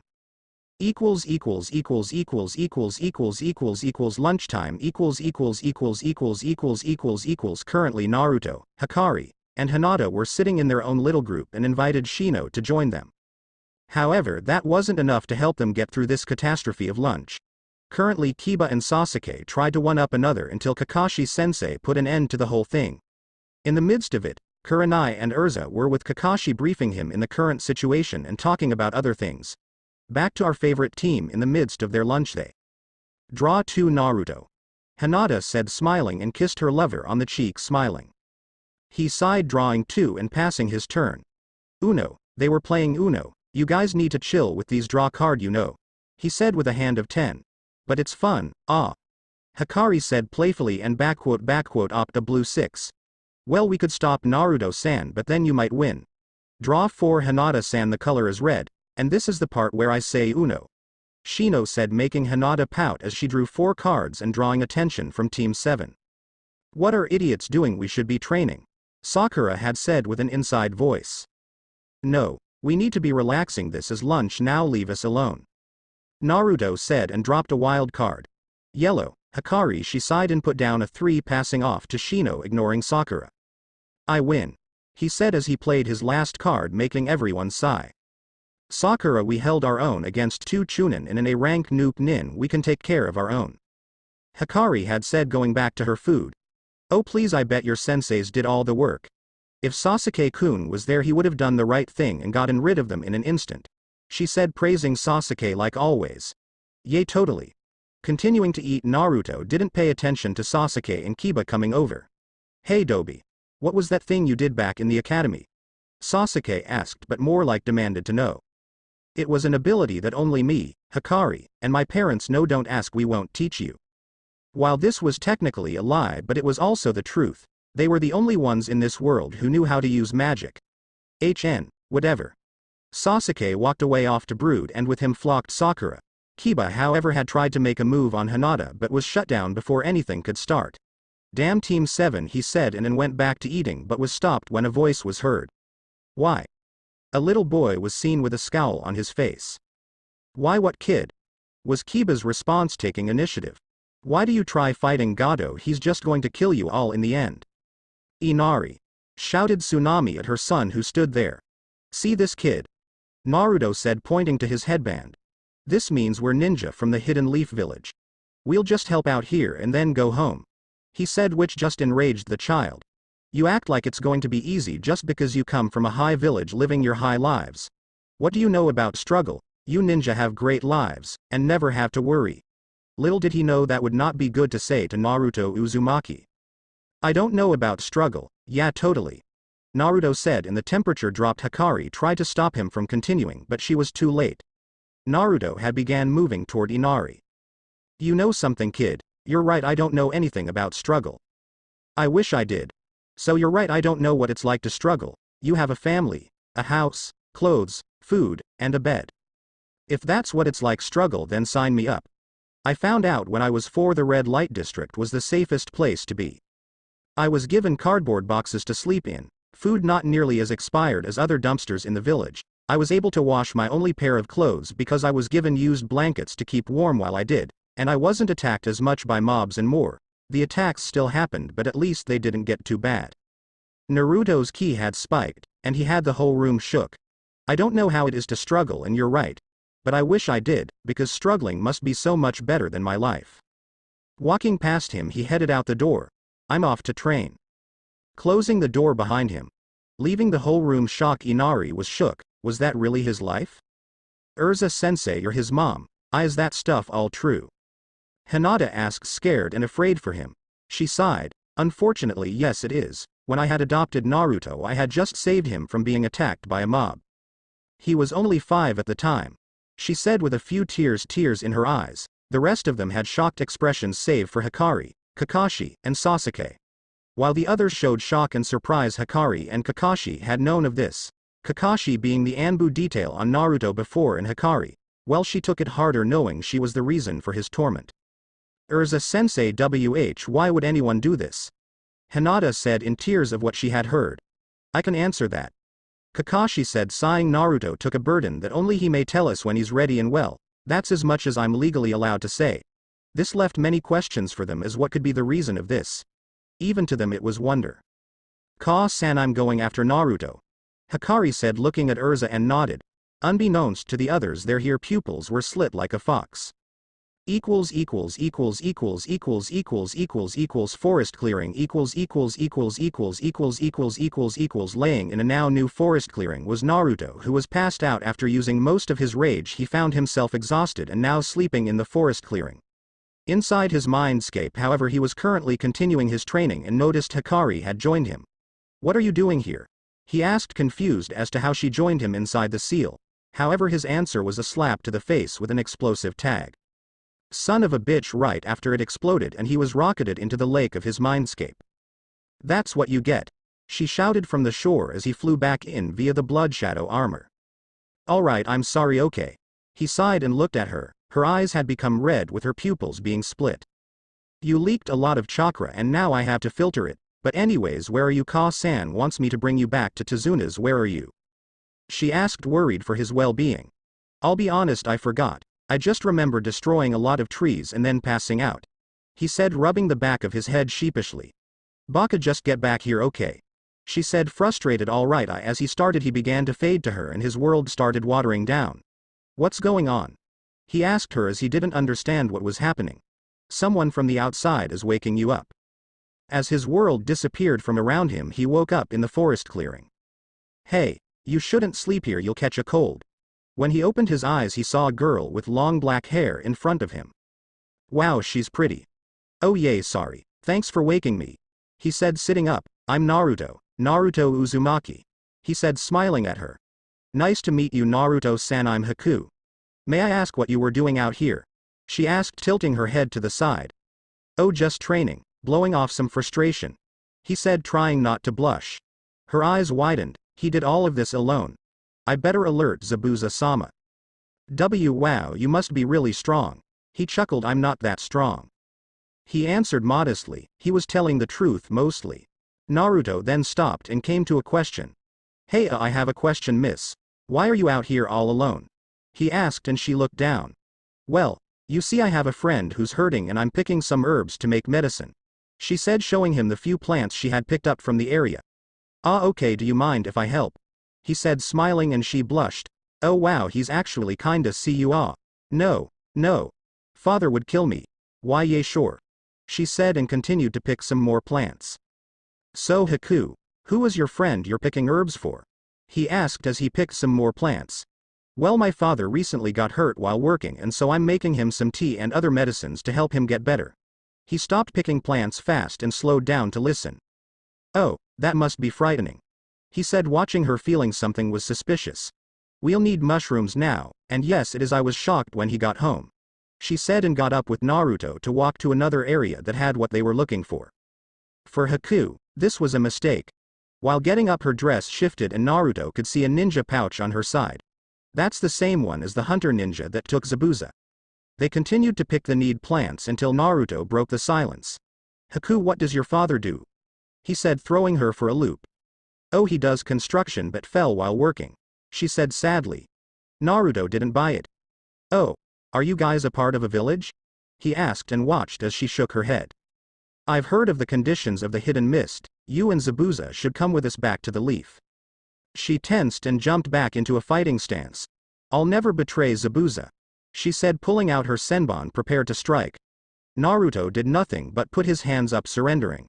I'm not here to fight you, Haku. Come with me and my team back to the hidden leaf. She lowered guard slightly but raised it again. What makes you think I'll trust you, Leaf Nin? If you so much as try anything, I'll kill you right where you stand, she shouted, getting ready to throw her senbon. Haku-chan, bloodlines are praised in Konoha, and in the worst case you'll be protected by me and my family. I won't let you and Zabuza get hurt, he said, walking in a circle. Her face was filled with doubt. The idea of not having to be on the run, to be safe, to be able to eat without doing all this hard work. The thought of it was oh so very pleasing. Imagine a nice warm bed with no worries of death from those who know of bloodlines. I'll tell Zabuza about it. You'll get a message in a few days, but until then you better stay away, she said, grabbing her basket, but couldn't help but feel that it was colder outside from some reason. Thank you, Haku-chan. I hope that you too will join us, Naruto said, smiling and walking over, putting another herb in the bag. As she turned around, she stopped for a second, walking away. Hey, who are you calling Chan anyway? I'm a boy, jackass, he shouted to Naruto, turning around glaring at him while Naruto chuckled. No, you're not, was the only response, and Naruto chucked a white pair of panties with light blue smiling ice pops, 3, at him, laughing his ass off, and ran away, leaving a blushing Haku. You pervert. Back at Tazuna's house. Urza was currently pacing back and forth, hoping her son would come home safe. Hikari said he was on his way home, but she, still above the strength of a warrior, had the heart of a mother. He didn't come back last night, and it was around 6 o'clock and he still wasn't back. I'm home. Urza looked up from her thought and saw Naruto walk in and hugged him tightly. Oh Kami, Naruto, you're safe. I was worried. Just don't run off on a mission like that again, she had said with a few tears in her eyes. Yes, Ka-san, he said, returning the hug and letting her smile before giving him a noogie. Kurenai smiled and Kakashi gave his iconic eye smile. Everyone was currently here, but the teams were in their rooms. Ka-san, Kurenai and Kakashi-sensei, I have news, he announced, grabbing their attention. I have negotiated a potential treaty with Zabuza and his apprentice. They looked at him shocked. How was he able to do this? Naruto, what are the terms? Kakashi asked, surprised that Naruto got that far, and Naruto nodded. They join the village. I have promised them they can feel safe, that they'll be protected under my family name of Konoha. I have already alerted the Lord Hokage. Naruto said while looking at all three of the. When is the meeting? Was the question from Kurenai. In about 2 to 3 days I'll get a message to request a meeting. Until then we have to wait. She nodded to him, confident about this. Well, until then we won't let word of this come back to the team, we'll have to keep it between us. Kakashi said, and Urza nodded. That's that, Naruto, I know. Why don't you go to bed? Our room is the first door on the left upstairs. Urza said to Naruto, and he went upstairs to find them again in a game of Uno. Deal me in. == 9 p.m. == As the leaders went to bed, trying not to wake their teams, Urza saw Naruto sleeping and smiled when he opened his eyes up to her and rubbed them. Oh, how this brought her back in time. Ka-san. 5 more minutes. I don't need Natsu and Gray in the morning, he said, and she giggled, picking him up and taking him to her own futon. Using the requip to change into her sleepwear, she got under blankets with him and he smiled. I missed when you were younger. You always wanted to cuddle right next to me at night, she said, smiling. Yay. I still do sometimes. He let loose, his tiredness turning off his filter. I'll never not want to, he said, snuggling close to her. Naru-chan, I don't think I could ever let you go, she said, and started singing a lullaby that put him to sleep. The same one she sang all these years. The same one that put a scared 5-year-old whose life was threatened by an angry mob to sleep.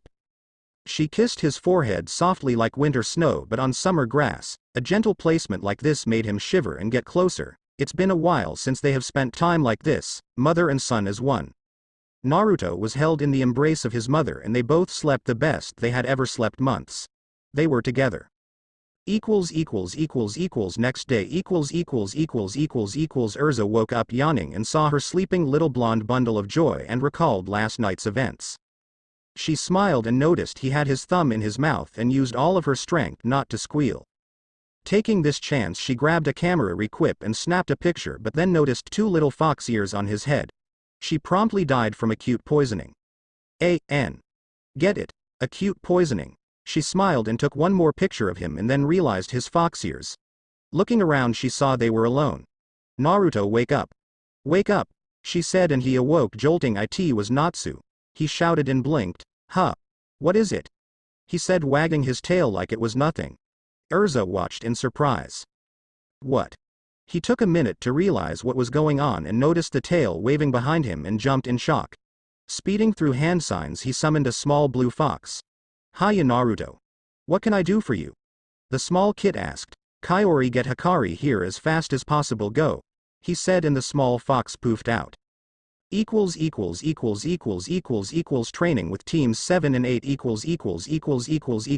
Since it was early, both teams were instructed to train since Tazuna didn't leave until 10 o'clock. Kurenai had her team do some sparring, and after a while Kakashi showed his face. Hey everyone, I have news, he said, smiling, making the 2 teams gather. We're gonna learn how to climb trees today, he said, doing his eye smile. Wait, you guys can't climb trees yet, Hikari said, looking at them, but had a returned look of, are you stupid? Are you dumb? Of course we see no hands. Sakura was stopped mid-sentence and watched as Hikari casually walked up a tree like it was nothing, and Kakashi sighed. Kakashi-sensei, we also know water walking, Hinata said, watching Hikari drop down. As you were then. Hey, Kakashi said, and began to teach his team, and Hikari and Hinata took stance. First connect, she said, and Hinata nodded. But before they could start, there was a small puff of smoke which caught their attention, and Kaori popped in the middle of their area and ran towards Hikari. Hikari-sama, Naruto needs your help, it's happening, the little kid said, and her eyes widened. Kurenai-sensei, I'm going to help Naruto, she said, and ran off as soon as she received a nod from her sensei. Unbeknownst to them, Hinata was already following Hikari as soon as she ran off. What's wrong with Naruto-kun? She trailed behind Hikari and used her Byakugan to follow her through the forest as they jumped from tree to tree, ultimately ending at Tazuna's house. As Hikari walked in, she used her Byakugan to find her with Naruto and Urza. But Naruto had a set of fox ears and a tail. I have to get closer to here, she thought as she jumped down and slowly crept inside. She was finally able to hear them. Naruto, first you need to control my chakra. Demon chakra isn't like your normal chakra, it's a lot different. She said as she sat cross-legged in front of him and watched as concentrated and Ninetales came out along with her 2 ears. I haven't done this outside of the seal before. I also can't believe how lucky we are that Tsunami took Inari into 2. Shopping ex machina. She said and made tiger hand sign. Naruto, think about not having the ears and tail. She said as Naruto nodded and held position cross-legged as well, and the ears just went away. In the meanwhile a red aura appeared around him and flowed into Hikari. She sighed. I can try to regulate it, but it'll take some time to get used to Naruto. She said as her tails and ears disappeared. Hikari, what happened to Naruto? I want an explanation. Said Urza, and almost in sync Hinata walked in. Naruto. The 3 looked at Hinata with shock. Oh shit. They stopped and realized what had happened. Hinata had seen the whole thing. There was only one thing they can do about this, and that was to tell the truth. The no-holds-barred flat-out truth. She had seen everything because of the Byakugan and had heard more than likely everything too. They couldn't half-ass their way out of this one, so they had to do something. Hinata, we can explain, Hikari started, but Naruto shook his head. Hikari, we can't BS this one. He said and sighed. Well, what do you want? Do tell the truth. He said to her, sighing. She looked at him. He only nodded in return. As of that moment Hikari ran through seals in the walls, floor and ceiling flashed green. Privacy seal placed. She said, and Naruto passed Hinata a chair. You'll want to sit down. She sat down waiting for an explanation. Hinata, do you remember the 9-tailed fox attack? He asked her and paced slightly. Why yes, who doesn't? The 4th Hokage sacrificed himself to kill the 9 tails and save the village. She said, prompting Hikari to stand forward. Hinata, what if we told you, it's not that easy? She said, looking the girl directly in the eye. What? What do you mean? She said, confused. It's not that easy. Hinata, the tailed beast are creatures of chakra. You can't just kill us. Hikari said, forward, taking down all the walls. My sister may have been able to be sealed into a teapot. But I am not that easy. She said. Hi Hikari-san, why do you speak like that? Naruto pulled forward. Hinata, the 4th Hokage didn't kill the 9 tails, he sealed it in his son. He said, shocking her. Naruto, what? She was lost. The 4th Hokage had a son and he sealed the 9-tailed fox into him. No, that's not true though. Naruto-kun, how do you know this? She asked. She was shocked how he could just claim this all. Why, you can't be serious, but in class. On the day I was born the 3rd Hokage passed a law stating no one could speak of the what happened, an S-class law to speak of it. Punishment for breaking this law is death. Appalled was an understatement. Hinata couldn't make sense of any of this. It had to be a joke, a prank. Naruto would be risking his life telling her this. It can't be real. No. Naruto, how? Because I am the son of the 4th Hokage Minato Namikaze and his wife Kushina Uzumaki. Hikari lies within my seal. Her eyes went wide and her heart started beating really fast. What? Naruto, what are you? I am the Jinchuriku of Kyuubi no Kitsune. From that moment Hinata passed out from shock. Later waking up slowly, Hinata felt her head pounding from earlier. She could barely remember what had happened. And Naruto-kun, everything started flashing back to her. What's going on? The tailed beast can't be killed. I'm the container of the 9-tailed fox. Ah. She woke up breathing heavy and in no time she was looked over by Naruto. Hinata, are you okay? He asked, looking at her as she tried to pace her breathing. Naruto-kun. She said, blushing heavily as he looked at her worriedly. Yes, Hinata-chan. She sighed. I had a dream. You said you were the 4th Hokage's son and you had the 9-tailed fox inside of you. And Hikari said that she was the 9 tails. Naruto paled and Hikari walks in. Naruto, they need you at the bridge. She turned her head and noticed Hinata awake. Let me talk to Hinata. Go, okay. She said, and he nodded. As he headed toward the door he nodded to her and she nodded back in confusion to Hinata. With that Naruto headed off. At the bridge. Sorry Tazuna, I don't want to risk anything while working on the bridge. It's alright, go home. I can't be entirely angry. Tazuna responded as a worker had came to him to explain his reasoning of not wanting to continue working on this bridge anymore. Walking towards Tazuna was Naruto. He could see the look of stress on his face and went to inquire. "Hey old man, what's up?" he said as he walked to his client for the mission. "Oh Naruto, it's you." He sighed and looked around. "My men have been quitting in fear of their lives, and while I can't entirely blame them for wanting to leave, but I end up getting screwed more and more." He explained and saw few creative building materials over by a lift. "It might take longer for me to finish, but I could use all the help I can get," Tazuna explained, stressed from not having much to work with. "I think I have just the thing for you old man." Shadow clone jutsu, crossing his fingers making his signature hand sign. 40 clones popped up. "Everyone split yourselves into 4 equal groups and transform into red, blue, green, and yellow." One by one they started following. "So you have your workforce, now what do we do old man?" Naruto said, smirking, and left Tazuna dumbfounded, but he quickly regained his thoughts and smiled at him. "You're one surprising kid." Tazuna's house. After the workday had slowly come to an end, they managed to make up for their loss of manpower on the bridge. As Team 7, Tazuna, and Team 8 minus Hinata and entered his house, opened the door to a pissed as hell Hinata with activated Byakugan and a Hikari who let out an aura of rage. Urza was on the couch eating popcorn. "Naruto," Hinata said darkly, "who is this Haku-chan?" Hikari continued, "And why does she call you Kun?" They shouted unison, pissed as all hell. "And now let me explain ladies, I save it. She left you a note," Hikari said and passed a scroll to him. "My dearest, Naruto-kun. Thank you for this opportunity for me to join you and your family in the village. Please meet me and my acquaintance at the Boar's Cap Inn. We want to meet you tonight or tomorrow, we have but 3 days left. Please hurry." Haku. He blinked twice. "Well, you see," he chuckled lightly, rubbing the back of his head.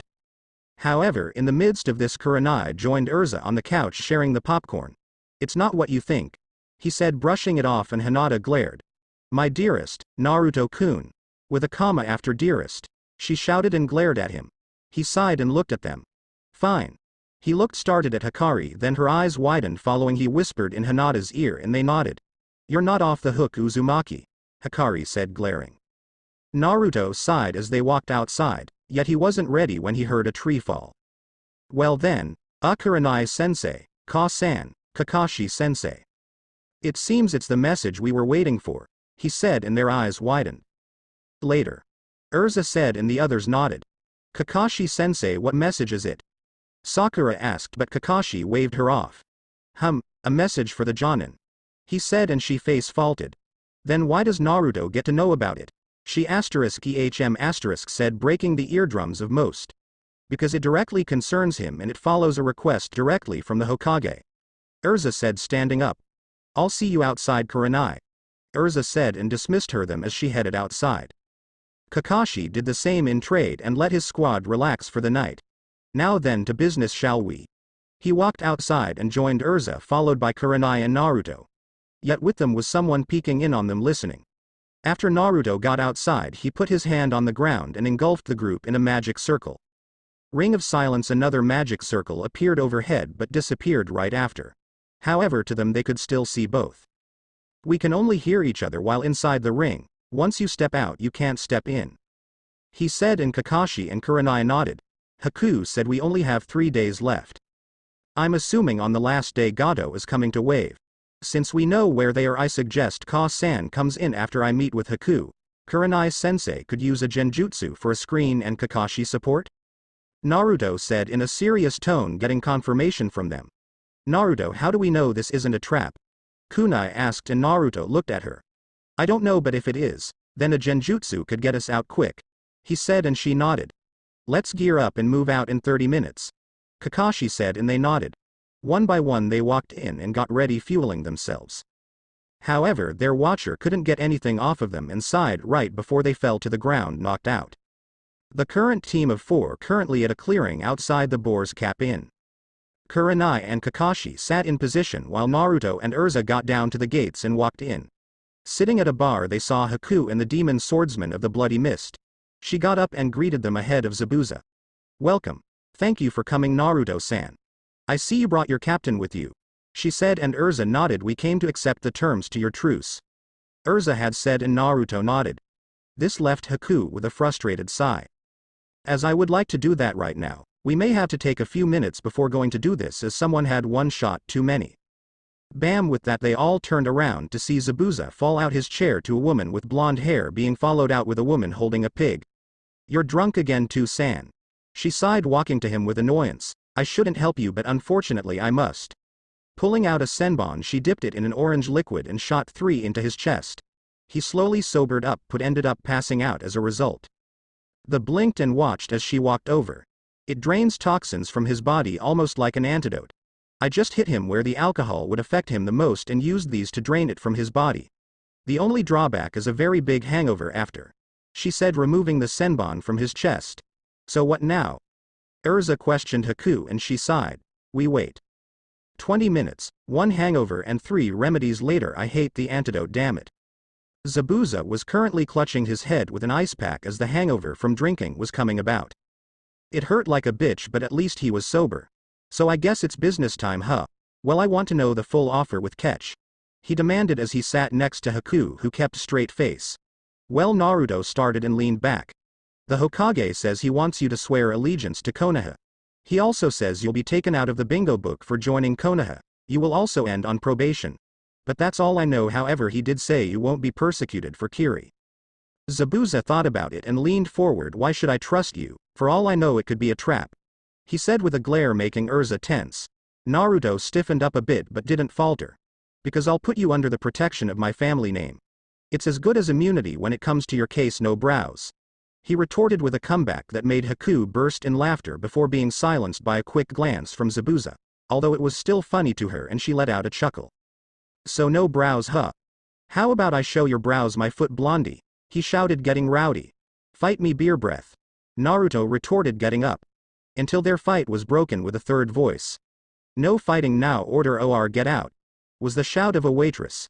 She had brown hair and lavender eyes. She was very pretty and had an ample bust.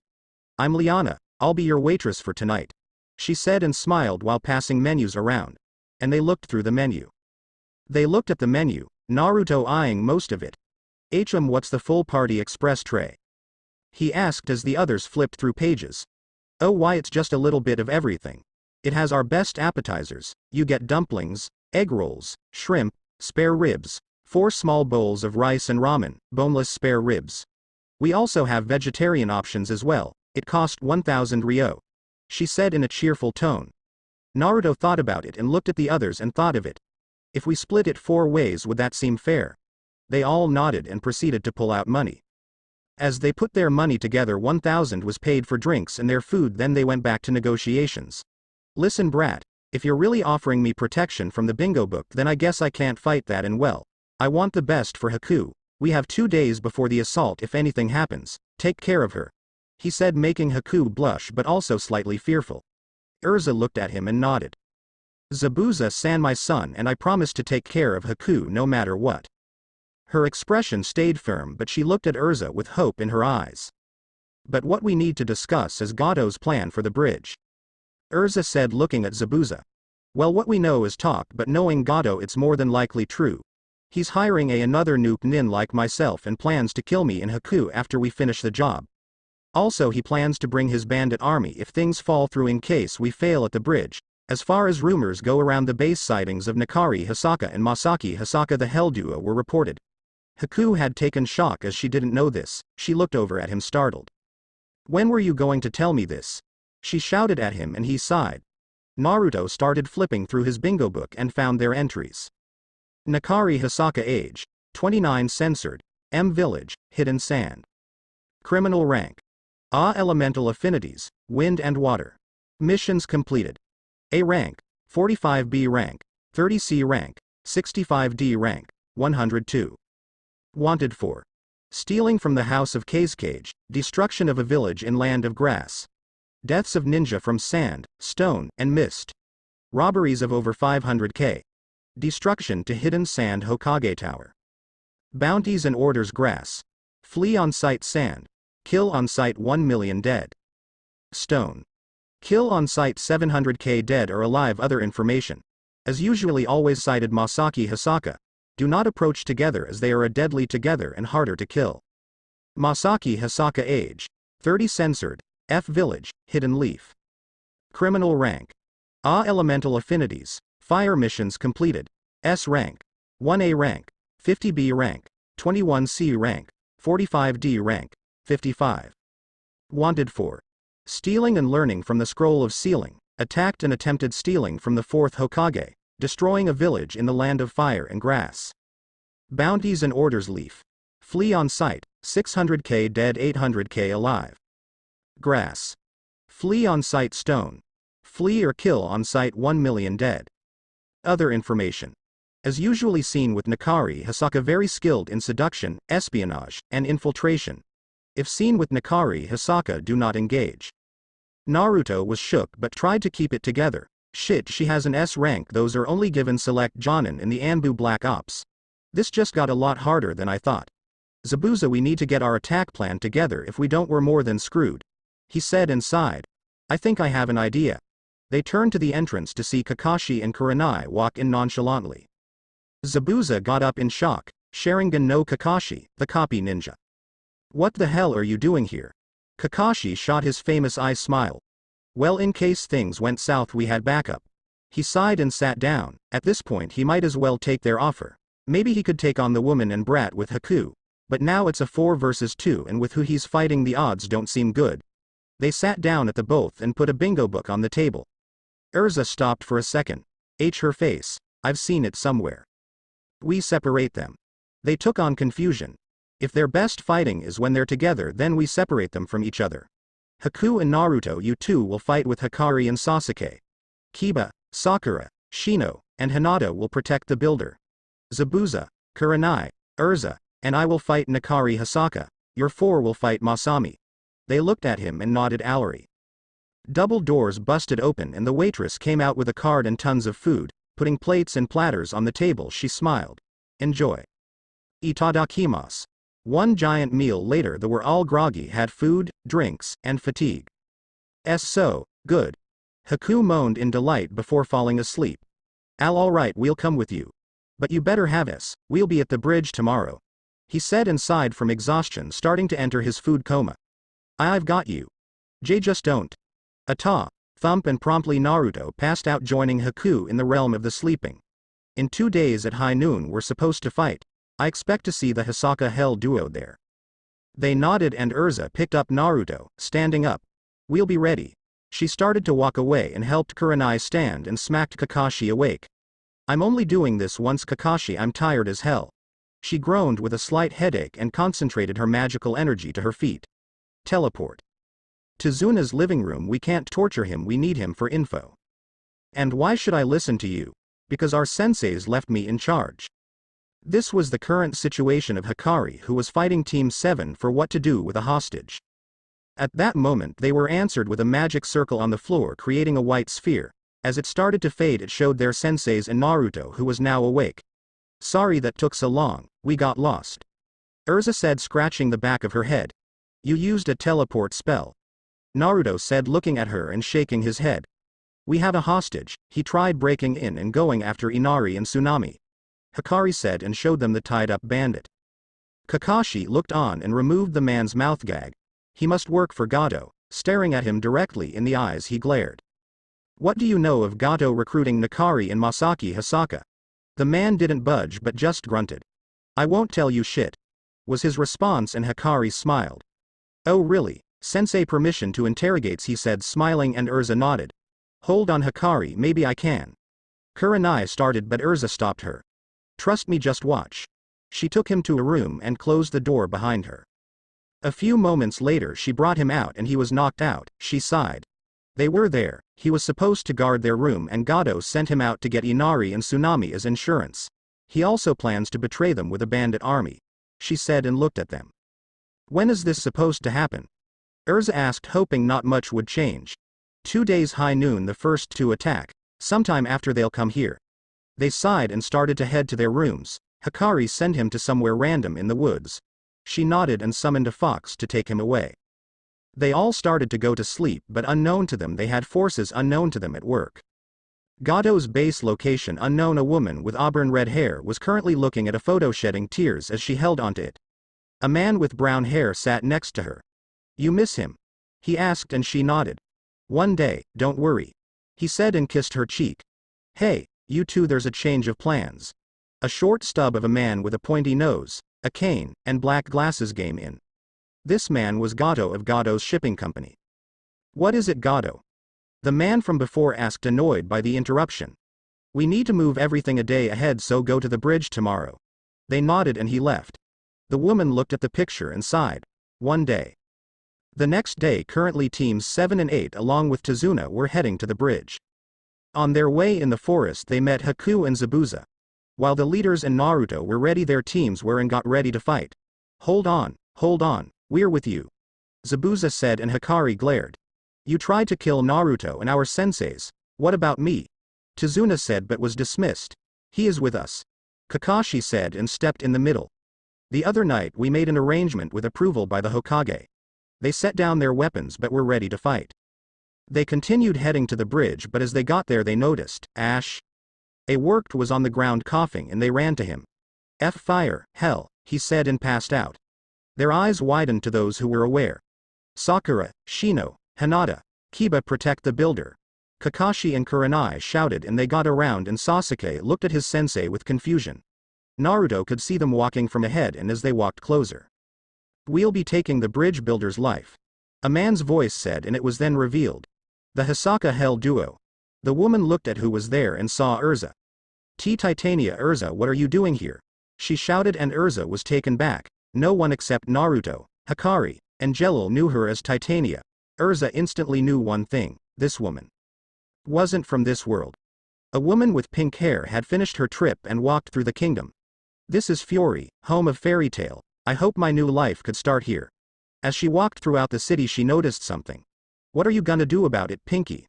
A boy with brown hair who appeared to be older with 2 other kids were bullying a small boy with pink. I'm not afraid to fight you. I'm from Fairy Tail, one of the strongest guilds there is. He shouted and glared at the leader before running and punching him in the stomach. He wasn't ready for his friends to grab him. I'm gonna beat you to a pulp for that. The leader said, angry, holding his stomach. As he approached him a whistle was heard. Leave him alone. The woman stood at the end of the alley and glared at the 3 older children. Mind your own business, lady. He shouted at her, going back to the child. Boss, that might be his mom, look at the hair. One of the others had pointed out. They did have the same hair. So you got your mommy for you, punk, why-eyed. Leave him alone or else, you little brat. She said threateningly as a glow seemed to take over her body. The other 2 shuddered and let go of the boy. Let's get out of here. They left their other friend in the alley, who was currently too stupid to decide what to do. I'm not scared of you, he shouted, and she smirked before and dark purple magic circle appeared in front of her and she smirked as the ally started slowly becoming engulfed in darkness. Last chance. The boy at this point ran off. You'll regret that. The small child there had looked up at her and smiled. Thank you, miss, he said happily with a sparkle in his eyes. It's no problem, little one. Now what's your name? She asked, kneeling down to his height. The boy sported a blush at the childish name. Being called little one was something that he wasn't used to. I'm Natsu, and I'm in Fairy Tail, he said happily with a smirk and gave her a thumbs up, causing her to giggle. Well, that's nice, Natsu. I'm Sakana, it's a pleasure to meet you. She smiled and stood up before looking around. Natsu, I'm actually lost and I'm looking for the Fairy Tail Guild Hall. Could you help me find it? She asked, and he nodded. Grabbing her hand he started to lead her off. Fairy Tail Guild Hall, as they entered, everything was almost normal, with some slight bickering and fun and games here and there. As Natsu walked into the guild hall with Sakana, they were stopped by member who wanted to get acquainted with the new miss. However, when Master Makarov had met her he sensed something and he asked to speak with her in private. Ah, you won't be gone for too long, will you? Natsu asked, and she looked down smiling. Not in the slightest. She then let go and followed Master Makarov to his office. Inside his office, so Miss Sakana, he nodded yes. I see that you've taken an interest into coming here to Fairy Tail, I presume to join our guild, he said as he had taken a seat at his desk and taken out some forms, holding a single slip aside from the rest. Yes, I have. I came looking for a new place to live and a new life to get accustomed to. My last place in a town was destroyed by bandits. I escaped, as did many townspeople. Makarov nodded and looked down and noticed a change on the small paper in hand. What town were you from? The town of Ishtar, she said to him, and he nodded and went through some paperwork. Just one last question. If that's fine. He looked up for confirmation and she nodded. Why did you choose to lie to me? She went wide-eyed and realized she was in a tight stop. You'll be allowed into fairy tale, but I want the full truth, he said, and she nodded. A.N. Before someone says this was too easy, go see how Lucy got into fairy tale and then come back. Later, Master Makarov was happy to introduce the newest member of fairy tale to the people in the guild, and everything went happily for all in the next few years to come. Sakana had spent so much time with Natsu that the two grew a bond. It was like a mother and son duo that was inseparable. She even ended up adopting the young Dragonslayer when she found out he lived alone. But it was with the next few years something went sour. Mom, why can't I come with you? A small child Natsu asked his mother as she packed for a mission, getting ready to head out. Because Natsu, it's dangerous for you to go, you're just a child and I don't want you getting hurt, was her response. She was slightly frustrated with her son as he wouldn't move from the post he stood at. No Dragonslayer magic while I'm gone, and don't give the sitter a hard time, okay? She told him and was answered with a few short grumbles to which she glared. Natsu Dragneel Hiko, don't make me come over there. He shuddered and got ready to run. His mom did play around when she used his full name. It was about to go down. As she made sure everything was in check, she kissed on the cheek. Master Makarov is coming over to see us off. I'll ask him to take you home, okay? He nodded and followed her out to the train station. This mission will be over before it started.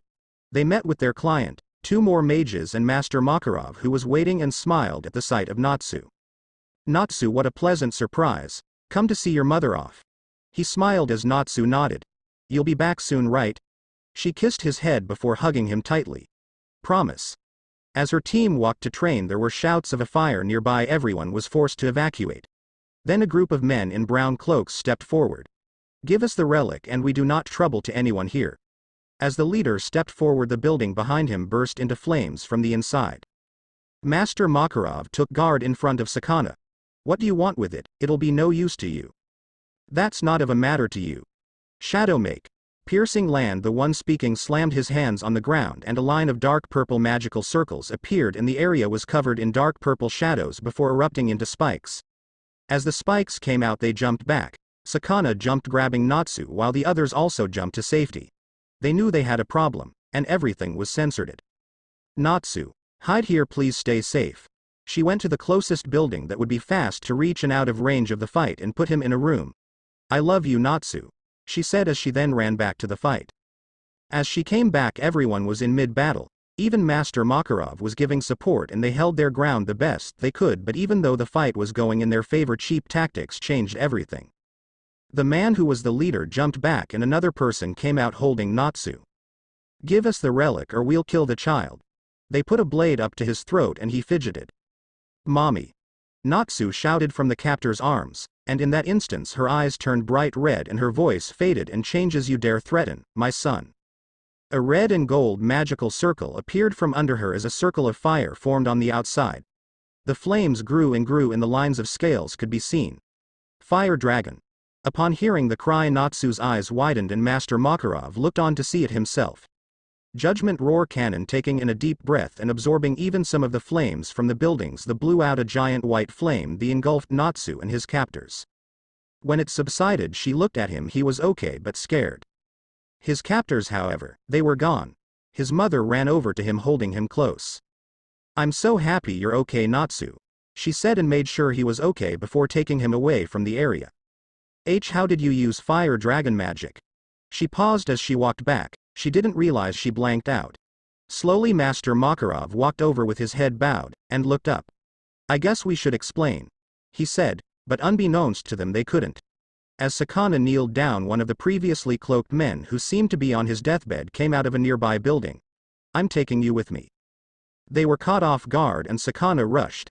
Anal Nathrach. She pulled out a dagger and it glowed red. Orth Bays Bethid. Dushale, before he could finish, Sakana stabbed him in the chest, but he bore the pain with his last breath. Dainam Ha. He slouched over and died, but that didn't stop his spell. A giant white magic circle appeared on the ground and slowly started spinning. She tried to run for it, but it didn't work. There was a bright light and then nothing. They saw no one. Sakana Dragneel was gone from this world. Hi no Kuni equals. She woke up with a pounding headache and a photo in her pocket. She could barely remember much before it hit her. You there, you are trespassing on territory owned by the village hidden in the leaves. Please come with us. She was exhausted, and could tell she's outnumbered. Looking toward the voice, she had one question. Who are you? I am Minato Namikaze, the fourth Hokage of the village hidden in the leaves. Both teams 7 and 8 looked on in shock with their Jonin senseis and took a fighting stance ready for a battle. Shino, Hinata, Kiba, Sakura, protect the bridge builder. Naruto, Hikari, Sasuke, Haku, go after Masaki. Kurenai said, and with a quick nod they all took positions. They knew this wasn't going to be easy, but they needed to try. As the 4 took stance around Masaki, they were met with laughter. You kids are something else, but don't think it'll be easy to beat me because it's not 1 on 4. She smirked and clapped her hands twice. Jumping down from their hiding spots were 2 ninja. One had a mask on that had nothing but 2 eye holes. The had medium-length spike red hair and carried 2 chakrams that were shaped like a sun, A-N. Think white mana from magic and no, he's not Axel. The other one drew 2 swords that started crackling with lightning as he charged his chakra into them. Akito, go help Nikari. Takada, help me with these children. The man with the chakrams, now identified as Akito, leapt off while the other one took a stance. While they prepped their fight, Nikari was with Kurenai, Kakashi, Zabuza, and Urza as his opponents, but he showed no worry. I hope you know how to go with the flow. He smirked and pulled out 2 trench knives as Akito came to his side. Thanks for showing up. Always glad to be a help. As they exchanged words, Urza took a defensive stance while Zabuza just readied his sword. It was at this point that the fight was on. It was who would make the first move, Masaki and Takada or Team 8. As they surrounded her, Masaki looked for an opening and found it in Haku. With her planning, she watched as they circled her and kept her stance locked, ready for anything. Thinking to go on the offensive, Hikari prepared herself for a rush attack. But as she stepped to ready her attack, Sasuke ran at Masaki recklessly and went to slash at her with a kunai.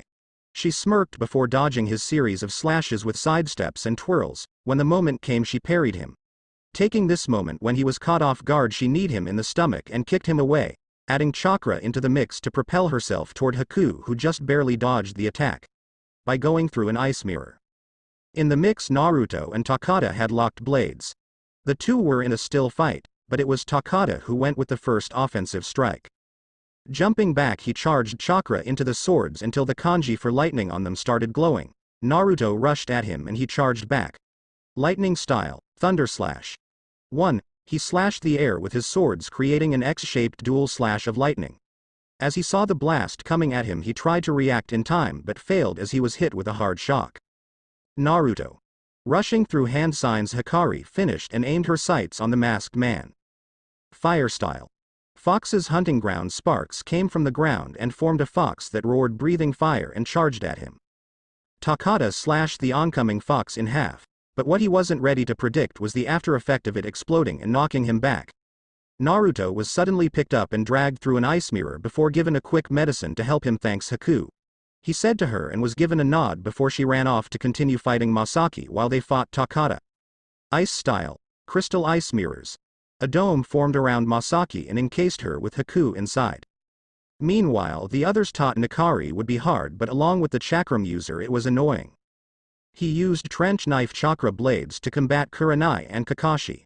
But Urza and Zabuza just couldn't seem to get close enough to Akito without some sort of flame attack. Requip. She glowed and changed into flight armor and then took a step back and readied in an attack. Zabuza, however, was struggling to keep up with Akito due to the fact that he had to worry about not getting cut by his weapons. Zabuza parried just one more attack before moving out of the way and getting defensive. Akito thought he was winning until he saw Urza come at him. Putting his chakrams up to block, he was knocked into some construction supplies and was out for a while. Using this time, they went to help Kurenai and Kakashi. Nikari and Kakashi were in a taijutsu fight with Kurenai trying to lock him into a genjutsu. But running through some signs, he put his hands out in front of him. Wind style. Great breakthrough. Kakashi was blasted back and off of Nikari, who then saw Urza, and before he knew it she flew towards him with great speed. He barely jumped out the way, but not being affected by a slash appearing across his chest. Now this was going to be a real challenge for him.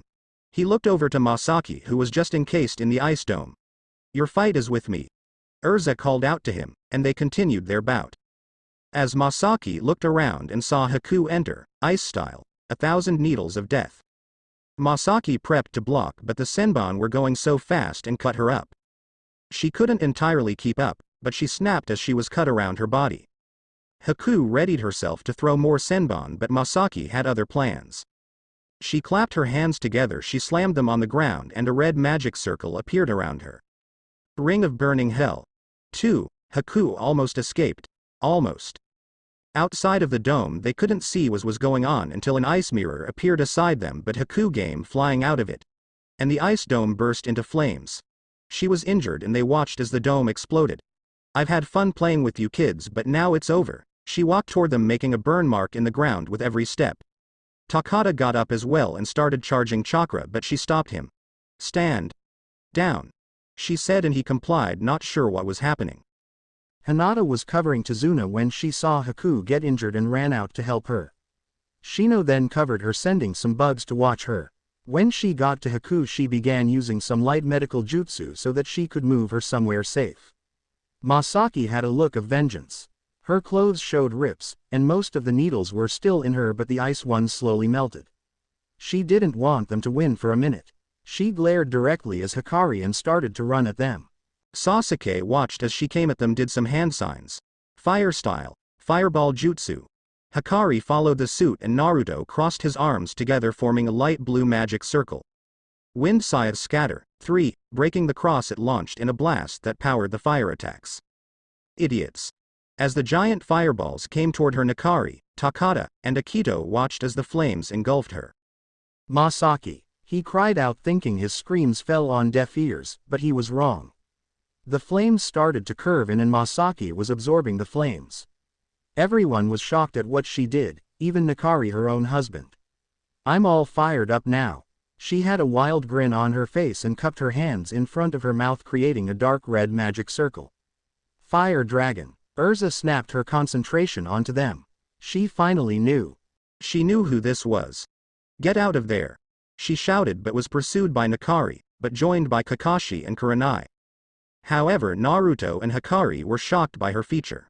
She was using Dragon Slayer magic. They barely snapped back to reality in time to dodge the attack. Emperor Roar.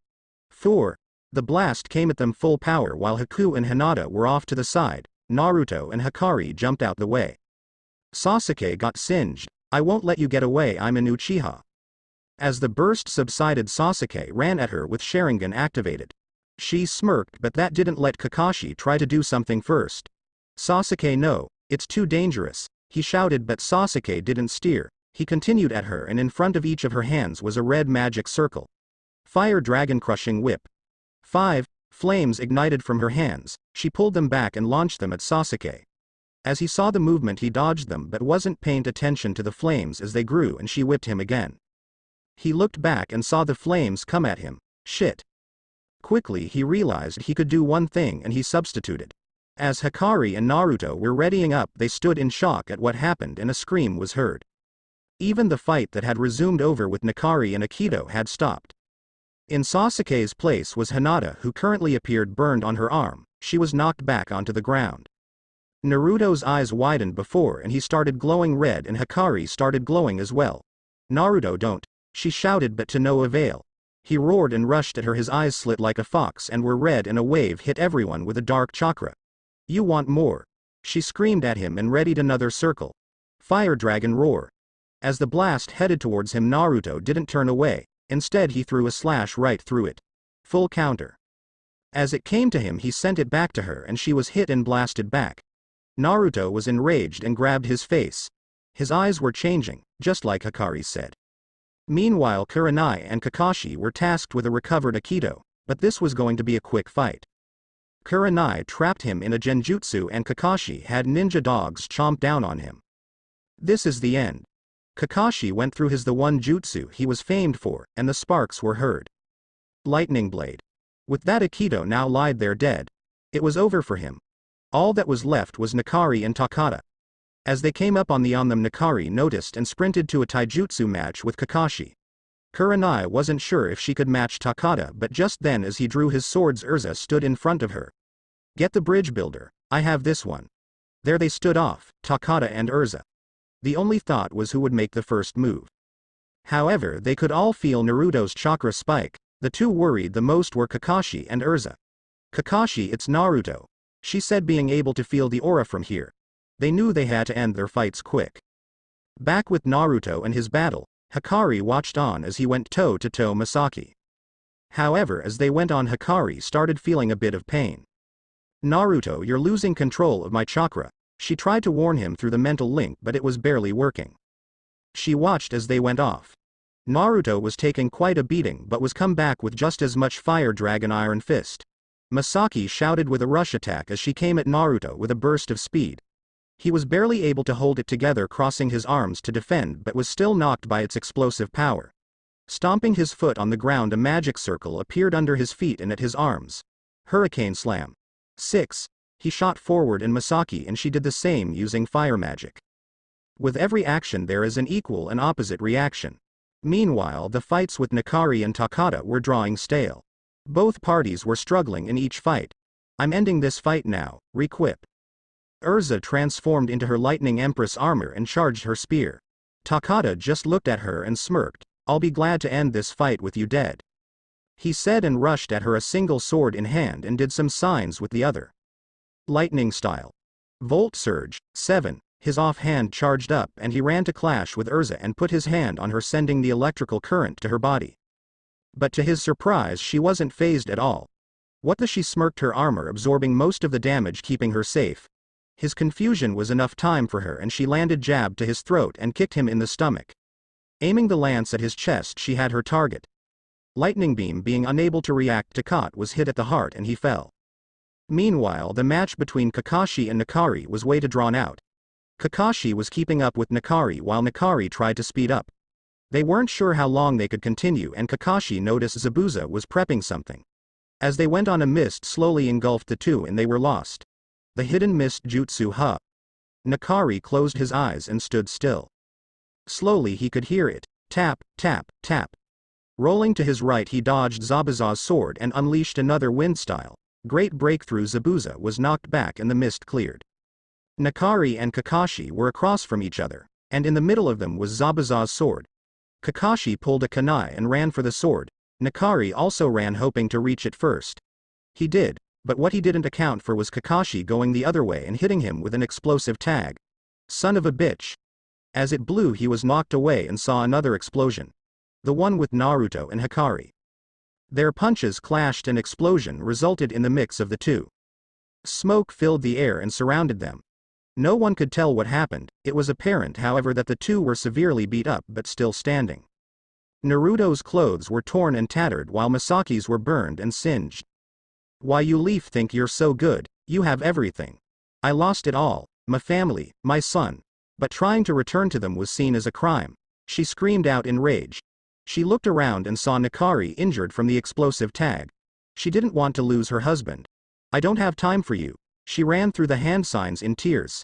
Fire style. Blazing barrier. 8. She blew out a white flame that made a sort of firewall and rushed for Hikari to get there before anyone else could. Hikari, stay alive. She begged him, but he was weak, he needed assistance. He smiled weakly at her and he nodded. What happened next no one expected. Urza came to use a slight healing spell just to keep him from death. She looked up ready for a fight but noticed Urza. Sakana, is that really you? She asked, and Masaki looked up wide-eyed. She hadn't been called by that name since she left Fury. She nodded and knelt down. I thought I would never be able to get back to Fury. I was afraid I would never see Natsu again. When I heard of the scroll of sealing and that it might send me back, I had to try. She told Urza as she looked down on Hikari. When I met Hikari, after we got married, I followed with him as he went down this path. She said in a short confession to Urza as the latter just watched on. Hikari weakly opened his eyes. He was on his deathbed. Masaki, why you're alive, he said as he erupted into a fit of coughs.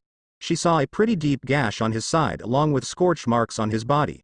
It was clear he wouldn't leave from this without some sort of miracle. He'll live, but I'm not sure for how long without medical attention, Urza said, and backed up from them to give them their time. Hikari laid with smile on his face. Masaki was in tears. She was going to be alone. but she knew her husband would always watch over her. Go find our son. As she got ready to surrender, but as she did, a faint clapping started that eventually got louder. Naruto and his team with Haku were watching over Hinata and the bridge builder, while Team 7 was, well, Team 7. But this grabbed all of their attention. Kill a few brats and the builder, how come nobody can do one goddamn job? A short stout man with glasses and a cane was seen behind a small army of bandits. Gato, what do you want? Masaki shouted at him and he laughed. My security deposit, since you couldn't do your job, even though I would have killed you anyway.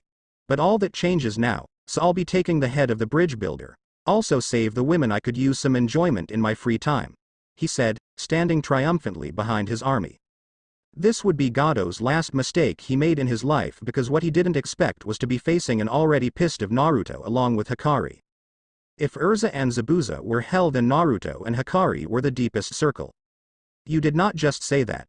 Naruto shouted as he unleashed another sword. He was still beat up, but Hikari's healing would help for the slaughter. Now dual wielding, he turned to face the army with Hikari by his side. Yes, I did, brat, come and try me. The taunting Gato had done sent Naruto over the edge, and Naruto was pissed. He put both swords down and looked directly at Gato with a ki so strong that it struck down Team 7 and stumbled his own. Naruto and Hikari then ran at the army, crossing each other in a zigzag pattern and slashed through the army. Getting to the middle, they held a formation, their backs facing each other, ready for an attack. While the others looked on, Urza had readied her sword but noticed them and stood back. There's no stopping them now, she said to Zabuza, who looked confused among tired from the fight. As Kakashi and Kurenai joined them, they noticed the two students as well. What are they doing? They'll get hurt. They can't fight all of them at once, she said, but Urza denied the motion. That's their own kenjutsu style called the Uzumaki Yin-Yang blades. Dangerous on their own, deadly when together. It specializes in being a team fighting style of offensive and defensive fighting. Just watch. And just as she said, an offensive and defensive fighting style for each partner was played out. Eventually they managed to get to a stop, and Naruto made a chakra-powered jump and landed in front of Gato. This made the stout man back up with fear as he tried to move away. And no. Don't kill me, I can give you anything. Money, women. Name it, he said as he crawled back on the ground. Naruto looked at him with a dead expression on his face. Give me the combination to your master's safe. April 21, 19. Now please leave me alone, he begged, and Naruto's face drew a scowl. Pig. In that moment Naruto was seen walking to Hikari. Gato, however, his throat slashed open. Everyone was in awe of what just transpired. Slowly he walked back to Hikari, the bandits aside, making a path. Every step was audible, and he grabbed her and continued walking forward. Once he reached the front of the crowd, they turned around and looked at the remaining bandits. Leave now or we'll finish you off, Hikari shouted to them all, her ki so strong that it turned her eyes. The bandits ended up falling back to Gato's base. They went back to the group, but just before they could reach them, Naruto passed out. Hikari carried him to Urza, who nodded to her, and they looked at Masaki, Sakana, who was destroyed. She had lost her son and now her husband was to follow. It was only a matter of time before he would go. Over the course of the next few days they tried to get their affairs in order. Sakana had a few more hours with her husband. What she was afraid of was him not going to be able to make it. She was by his side the whole time, trying to heal him with what spells and jutsu she knew. She was desperate for him to survive. Even if it meant they lived as prisoners, they could still be together. She lost Natsu, she didn't want to lose Nakari too. After the fight, she and Nakari surrendered to Team 8. She had said their life of running was over and she wanted to go back to the Leaf to pay for what she's done. Saying her biggest regret was leaving the village. She wouldn't mention why this was, but she only said she didn't keep a promise. Kakashi sent a messenger dog to the Leaf to list the details and negotiations of surrender to the Hokage. For Sakana, all she could do was wait. They all stayed at Tezuna's house for the rest of their time there. Since Gato was gone, they could finish the bridge. However, it would take longer because of Naruto being out cold, otherwise they could have 40 shadow clones help. But they got it worked on even if he was unavailable. During her break time, Hikari would try to meditate to reach their connected mindscape, but the process took longer than expected. It took her time to eventually get in, and once she was in, she found out what was wrong with her mate. He was healing, but included in her healing him, she also saw that his demon chakra was trying to manifest within him. She hated lying to him, but there was a lot more she would have to reveal than just him turning into a demon because of being her mate. Naruto took some more time to get up, but he was too weak to get any true work accomplished. Therefore he was benched until he could get back into shape. On day 2, since they were going to be in the town until the bridge was done, he was doing what could be considered D-rank missions for free to help out. This took up most of his time and allowed him to do some small exercise. He couldn't say he didn't enjoy it, and he got to spend a lot of time with the children of the wave. He often added Hikari for some help in summoning since he was told to do things on the low. This resulted in her summoning their two-tailed fox familiar Kori. The kids had lots of fun playing with Naruto that some even looked up to him, even Konohamaru, who started calling Big Brother. As the day went on, they eventually all sat down for dinner, not a quiet one but still a dinner. Urza brought food upstairs for Hikari and Sakana, who was still tending to her husband. In the midst of this calmness, a knock was heard on the door and was revealed to be a ninja with a scroll. The person was a Jonin returning from a mission who was told to stop by this location. They were here to help heal Hikari and drop off a response to Kakashi's previous message. Hikari and Sakana were both given bracelets to track them, and they were only able to be removed by the Hokage. Sakana mentioned she wasn't going anywhere, she just wanted to atone for her sins. On the third day, Naruto was back in shape. The next day the bridge would be open. This led them to do the final plan in their mission at the wave. Gato's base.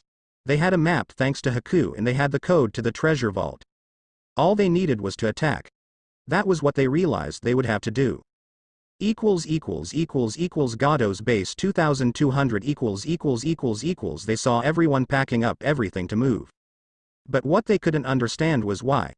The raiding team was Naruto, Urza, Zabuza and Haku. Kurenai and Kakashi had stayed back to keep guard on the house.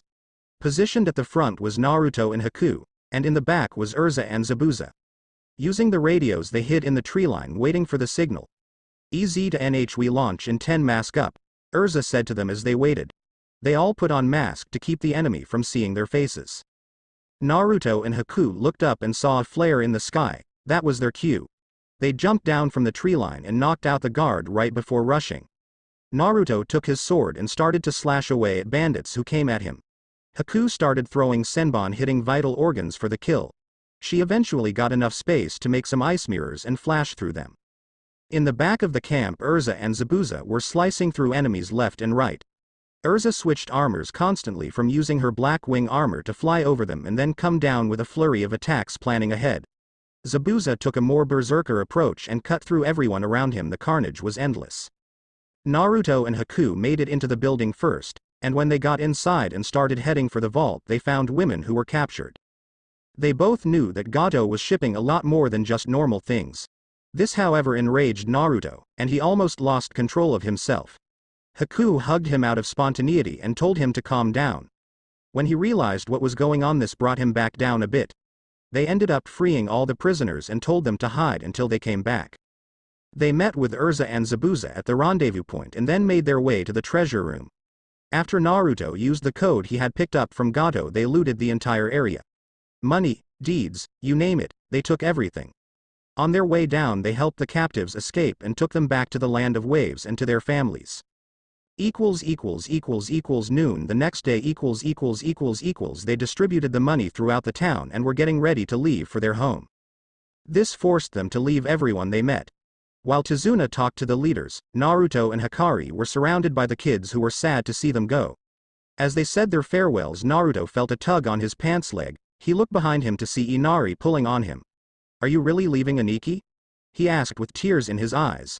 If Naruto knew one thing to help, it was a hug. He embraced the boy who saw him as an older brother and ruffled his hair. "I didn't say goodbye, Inari. I'm not leaving and I haven't left. My mom always told me never say goodbye. If you don't say goodbye, then you aren't really gone, you just aren't here right now." He smiled and stood up. "Write to me in the Leaf Village, okay?" Naruto said, and Inari nodded to him as response. As they all said their goodbyes, they were all given extra money to cover for not originally paying for an A-rank mission. Teams 8 and 7, along with Zabuza, Haku, and Sakana, who was carrying Hikari, headed back to the Leaf Village. Hidden Leaf Teams 8 and 7 reporting from the Land of Waves. We have captives with us who were given an audience with the Hokage, Urza said as she presented the scroll to the gate guard who inspected them and passed them to his coworker who nodded. Anbu will escort you to the Hokage Tower. You and your team are to go straight there, he said and let them go. As they walked through the town, Nakari and Sakana were given glares by ninja in the village who knew of them. Nakari was still helped by Sakana to get around. Even though he was healed, he was still struggling to get around. They eventually made their way to the Hokage's office where he was waiting for them. Before anything happens, I want to address the most important situation. The terms and conditions of surrender, he said firmly with a serious tone that filled the room with a chill. Zabuza, your name will be removed from the bingo book, but you will be spend time in jail until we find out what we can do with you. Haku, you will be under house arrest for a week and then probation for 2 months. You will be monitored on your actions. Both of you face good behavior early releases, but it won't be that easy, he explained, and they nodded. After this he turned to Sakana and Nakari. He was about to start, but Sakana beat him to the punch. Saru, Lord Hokage, I ask for your forgiveness. What I have done in the past was only out of my desperation to reunite with my son.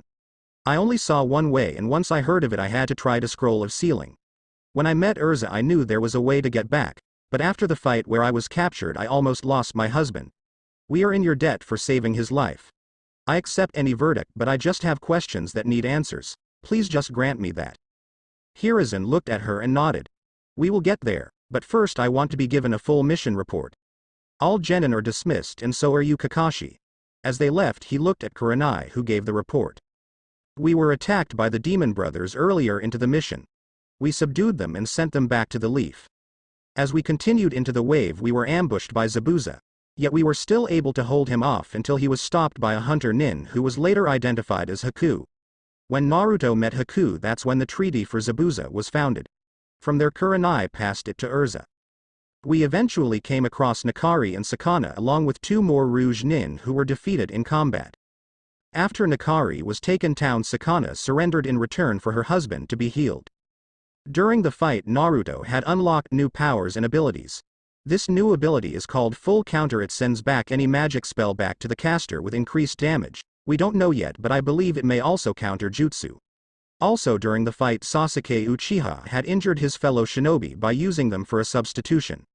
This resulted in Naruto losing control of her. She finished letting Sarutobi know of the situation.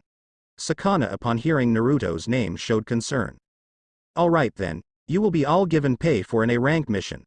Good work out there. But don't bother leaving, as I have something important to discuss with you and other Jonin senseis, he said, and they took a seat. He then gave his attention back to Sakana. What would you like to know? He asked, ready to answer. You know I had ties with the 4th Hokage, correct? Sakana asked, and he nodded. This enticed Urza greatly. What would Sakana have to do with Naruto's father? I know he is disappointed in the path I took, but if I know him and all the time we spent together told me something, it's that he believes in second chances. He died fighting the Kyuubi, but I need to know what happened to my godson. Your godson? Urza said with a shock. It was all clear now. With Naruto and Hikari at Ichiraku Ramen Hikari was on her 3rd bowl and Naruto was on his 4th. Their team had split up, so Naruto offered Hikari for a quick lunch date. As they continued eating he stopped mid-slurp and sighed. Konohamaru rocks don't have eye holes, they also aren't square, he said, and turned around. Oh come on boss, we tried at least, and we need one more person to play ninjas with us, he said, disappointed. For Konohamaru, ever since Naruto took a mission given to him by Sarutobi to watch him, he's warmed up more than ever. This was actually done on purpose because he knew Konohamaru needed someone to see him for who he was, like he's complained before. Naruto was just that person. Wow, a ninja playing ninja. Really? Naruto, Sakura mocked as she came towards them with a grocery bag in hand. Naruto sighed in mild frustration from seeing her. Konohamaru didn't pick up on it and bit his tongue. Hey boss, is this your girlfriend? He questioned, and Hikari turned around after hearing that. No, she is not. Hikari said to Naruto's real life. Oh, that's good, her forehead, it's so big I thought she came to work as the Ichiraku billboard. Konohamaru said, not realizing he pissed her off. Konohamaru, I have to pay for this ramen, in the meanwhile run. Naruto responded and pulled out his wallet. They were still academy students, and to them any killing intent is a good amount. As they took off Naruto paid for the food he and Hikari ate and they ran off after them. Once they caught up with Konohamaru and Sakura, they found him held by a ninja in a black outfit. It almost wouldn't be a problem if he wasn't from the hidden sand. Put him down, Konkuro, the girl with him said in frustration. Nah, Tamari, I'm going to teach this punk a lesson. He needs to learn to watch where he's going. The one now identified as Konkuro said back to her. Naruto then took his moment to step in. Listen, that kid right there is the grandson of the third Hokage. You hurt him and legally I have to bring you in, pal. Make this easy for us. Besides, what's Suna doing here anyway? Naruto asked, and the girl stepped forward with a scroll. The Chunin exams are taking place here. She showed him the paper and then put the scroll away before hitting Konkuro on the head. I'm sorry for my brother's behavior, it won't happen again. I'm Tamari and that's my brother Konkuro. Naruto nodded and then looked to Hikari. Do you feel that? Naruto asked Hikari through their mental link. He was sure there was someone they need to watch. Yeah, that's the chakra of my sister, the Ichibi no Shukaku. If she's here, this can't be good. Naruto looked up to a tree, the source of the energy. You can tell your other brother to come down, if you're all siblings, that is. They were shocked, both wondering how he could tell where Gaara was. The boy jumped down and stood there looking at him with curiosity. Who are you? Gaara asked him. Naruto Uzumaki. Now tell me, who are you? Sabaku no Gaara. Mother says she wants you dead. Hikari stepped forward and started Gaara deep in the eyes. Tell your mother I said I'll beat her ass if she doesn't let you sleep. There was silence and Tamari was ready to drop. She openly threatened Gaara. Gaara backed up confused. Who are you and why is mother so afraid? He asked. His answer was a smile. Well, I'm Hikari, nice to meet you. That kid over there is Konohamaru and the girl is Sakura. We're not on a team with her or the brooder in the tree. She said, and Sasuke jumped down from another tree into the alley. Also, we should get somewhere private, then we can talk more. Konohamaru, go home. We have things to discuss, Hikari said. Wait, redhead, who are you? Sasuke demanded to know. In the end he was given the cold shoulder. Someone of no concern to you. Gaara responded, making Sasuke furious, and left with Naruto, Hikari, and his siblings in tow.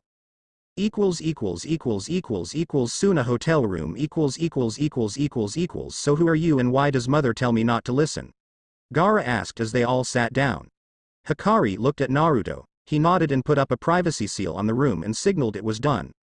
I am the Kyuubi no Kitsune, nice to meet my sister's keeper. The Sand siblings all looked shocked to hear this. What, you can't be serious? Tamari stuttered out. As a heart attack. I know that your brother is my sister's Jinchuriku because not only does he have the marks of the Shukaku but also I can sense her chakra. So I'm going to do what I did with the last time she took a vessel. Hikari said and applied a chakra seal to the room. It was something to them because it made the whole room glow. Running through hand signs, she put her hand on his head. Shukaku, come out now. Her voice took a dark overtone as if she was in her demon form. Red chakra engulfed her and she donned her 9 foxtails and her 2 ears. Both orange with a white tip. Gaara then felt drowsy but still stayed awake. Sand then started seeping from Gaara's container and it swirled into a mini twister until a person formed. When the twister dropped, a girl, slightly shorter than Hikari by a few inches, appeared. She had pasty skin, sandy brown hair with bangs, her t-shirt was a brown tank top and she had black short jeans on. Her arm had a tattoo for one on it. She opened her eyes and they were a deep amber but they were black instead of white. She also had a single tail and 2 ears of a tanuki on her head. Hey sis, what brings you to my neck of the woods? The girl said coyly. Hikari looked her in the eyes with fire. I told you to treat your vessel properly and they may return the favor. I can easily tell he lacks sleep. You're known to do that to your vessels for release. Do like the rest of us and give the contract. She said, sending chills to the room. The girl glared and took a fighting stance. Why should I listen to you? You don't know what it's like being trapped, your vessels loved you. But if I can beat you, you'll have to respect me then. I'll show you her tails don't mean everything like when we were kids. She screamed and formed a spear from the sand around her. It had a gold head on each side that shined brightly. The staff appeared collapsible and dark brown with a blue swirl. Hikari was taken back by those words and felt a surge of memories. All of the tailed beast had perfect memory. This was a blessing, and a curse. Hikari walked toward her slowly, not minding for the spear, and did the one thing she hadn't done in a while.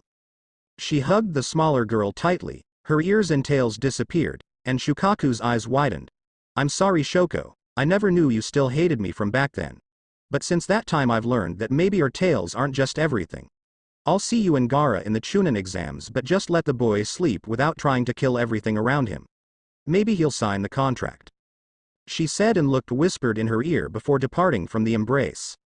Come on Naruto, let's go. She said and walked to the door, leaving the Sand siblings in shock. She can fill you in, but Gaara might have to sign her contract. She'll tell you what it is, and can fill you in on our history. This also stays in this room, only between us.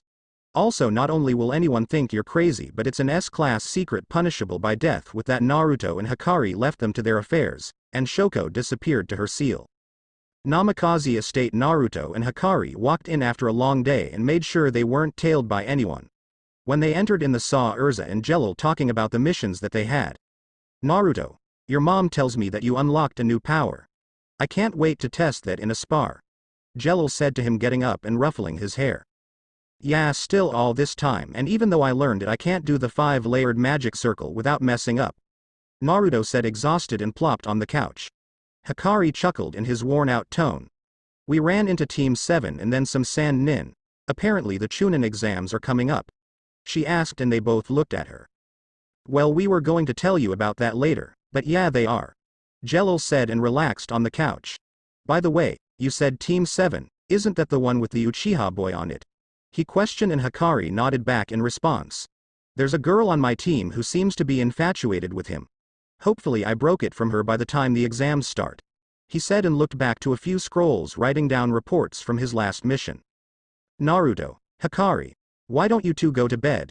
You'll have a long few days ahead of you. Hikari, we'll need to train on your re-equip, and Naruto, there's a lot in store for you too. Urza said, and they nodded, walking hand in hand upstairs. However, this didn't go unnoticed by Urza. In separate beds, she shouted and was met with a fireball and a raspberry. Requip. She requipped a belt. Bring that ass here, boy. With her war cry, she went after them, and upstairs sounded like a mini war zone. After she came down giggling. Even now they're still a handful. She sat next to Jelil and started her own report for her mission to the wave. I take it that the Hokage filled you in? She asked, looking to her husband. Yes, he has. I just don't understand, how can we tell Naruto? He donned a look of frustration on his face. You may have gotten away with Zabuza and Haku, but I don't think it'll be easy on Sakana, he said. What, that he and his godmother tried to kill each other, or that right now she's in jail with her husband and pending what the Hokage should do with them?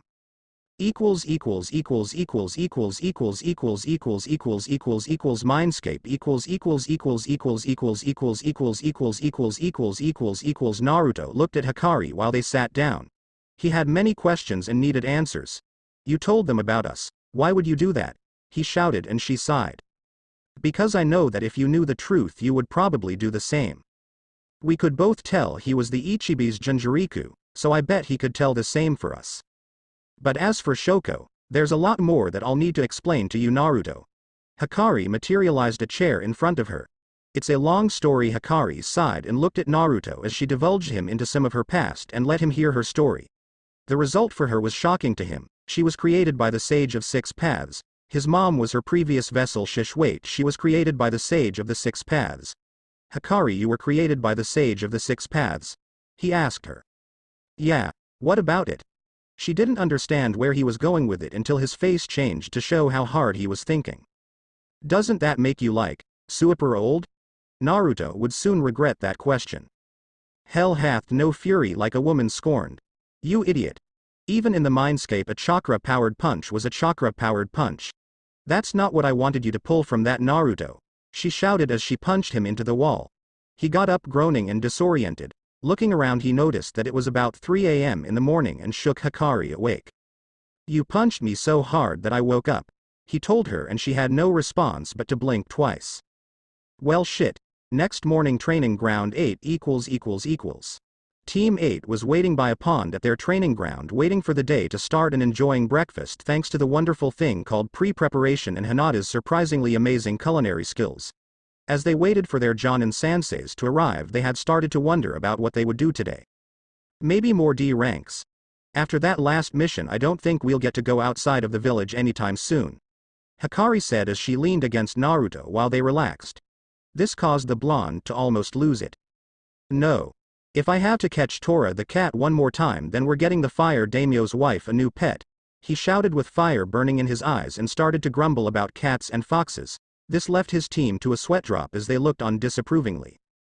As they chatted, eventually Urza and Kurenai joined them. The Chunin exams are coming up, Team 8, we will be training until next week. Everyone has something they can work on, so we'll focus on that. Hinata, we'll work on your reaction time and Byakugan. Shino, you could really use some more taijutsu or maybe weapon training. Something more than bugs. If someone has a counter to them, then it's all over for you. You two will go with Urza. Naruto, Hikari, you two need genjutsu training. Just because you can't cast one doesn't mean you won't be caught. You're with me. Kurenai said, and the two groups split up. As time passed, they were exhausted. Kurenai threw every genjutsu she knew and they weren't ready. But now she knew they could tell. Hinata and Shino were sore as well. Hinata was exhausted from being hit multiple times by rubber darts. Shino was trained to his limits in taijutsu with no bugs. After they satisfied her enough, Urza started teaching them some magic and basic level magic creation. Halfway through the day they switched sides, Hikari and Naruto training with their magic and Hinata and Shino training with their family techniques.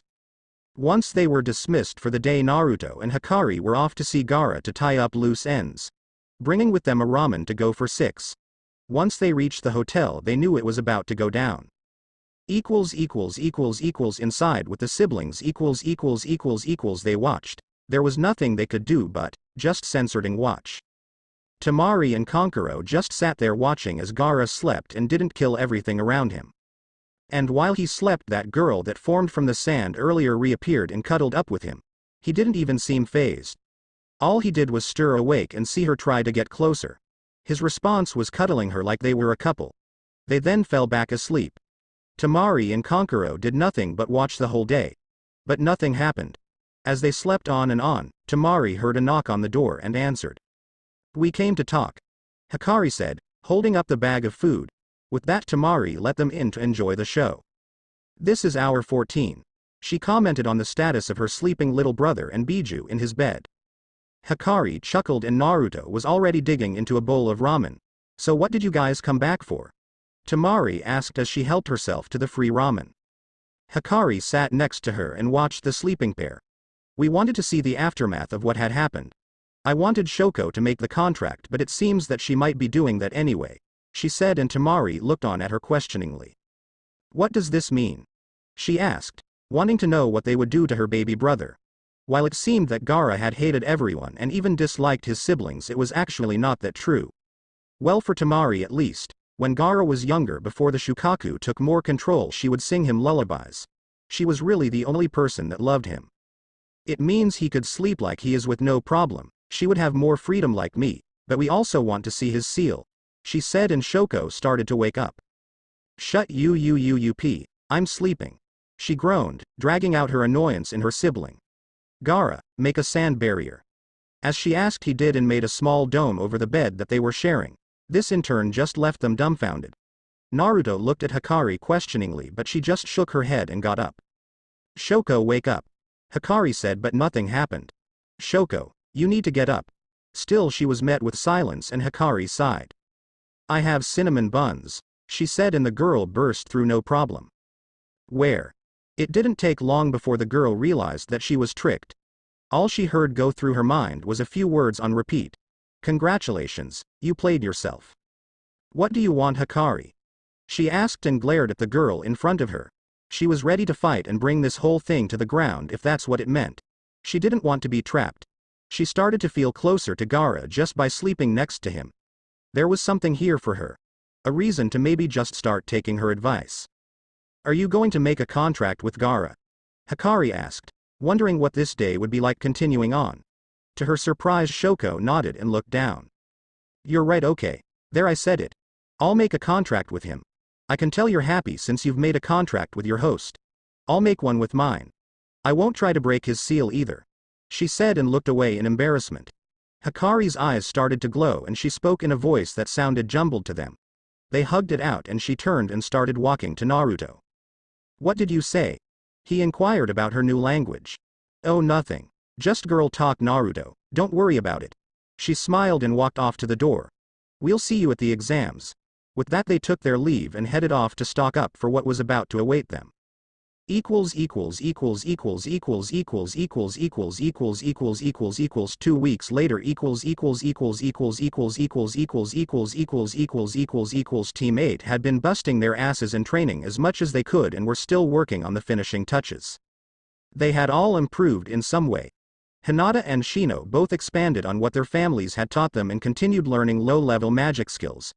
Naruto and Hikari focused on learning jutsu and working their taijutsu and kenjutsu. Naruto had made use of his father's library to read up on seals in order to try to help fix Gaara's. But he was hitting block after block. He knew of one person who could direct him in the right path but not entirely sure when he would get the chance. Ninja Academy time went on, and soon enough they came to the day of the exams. Soon enough Team 8 all met at the academy with their instructors.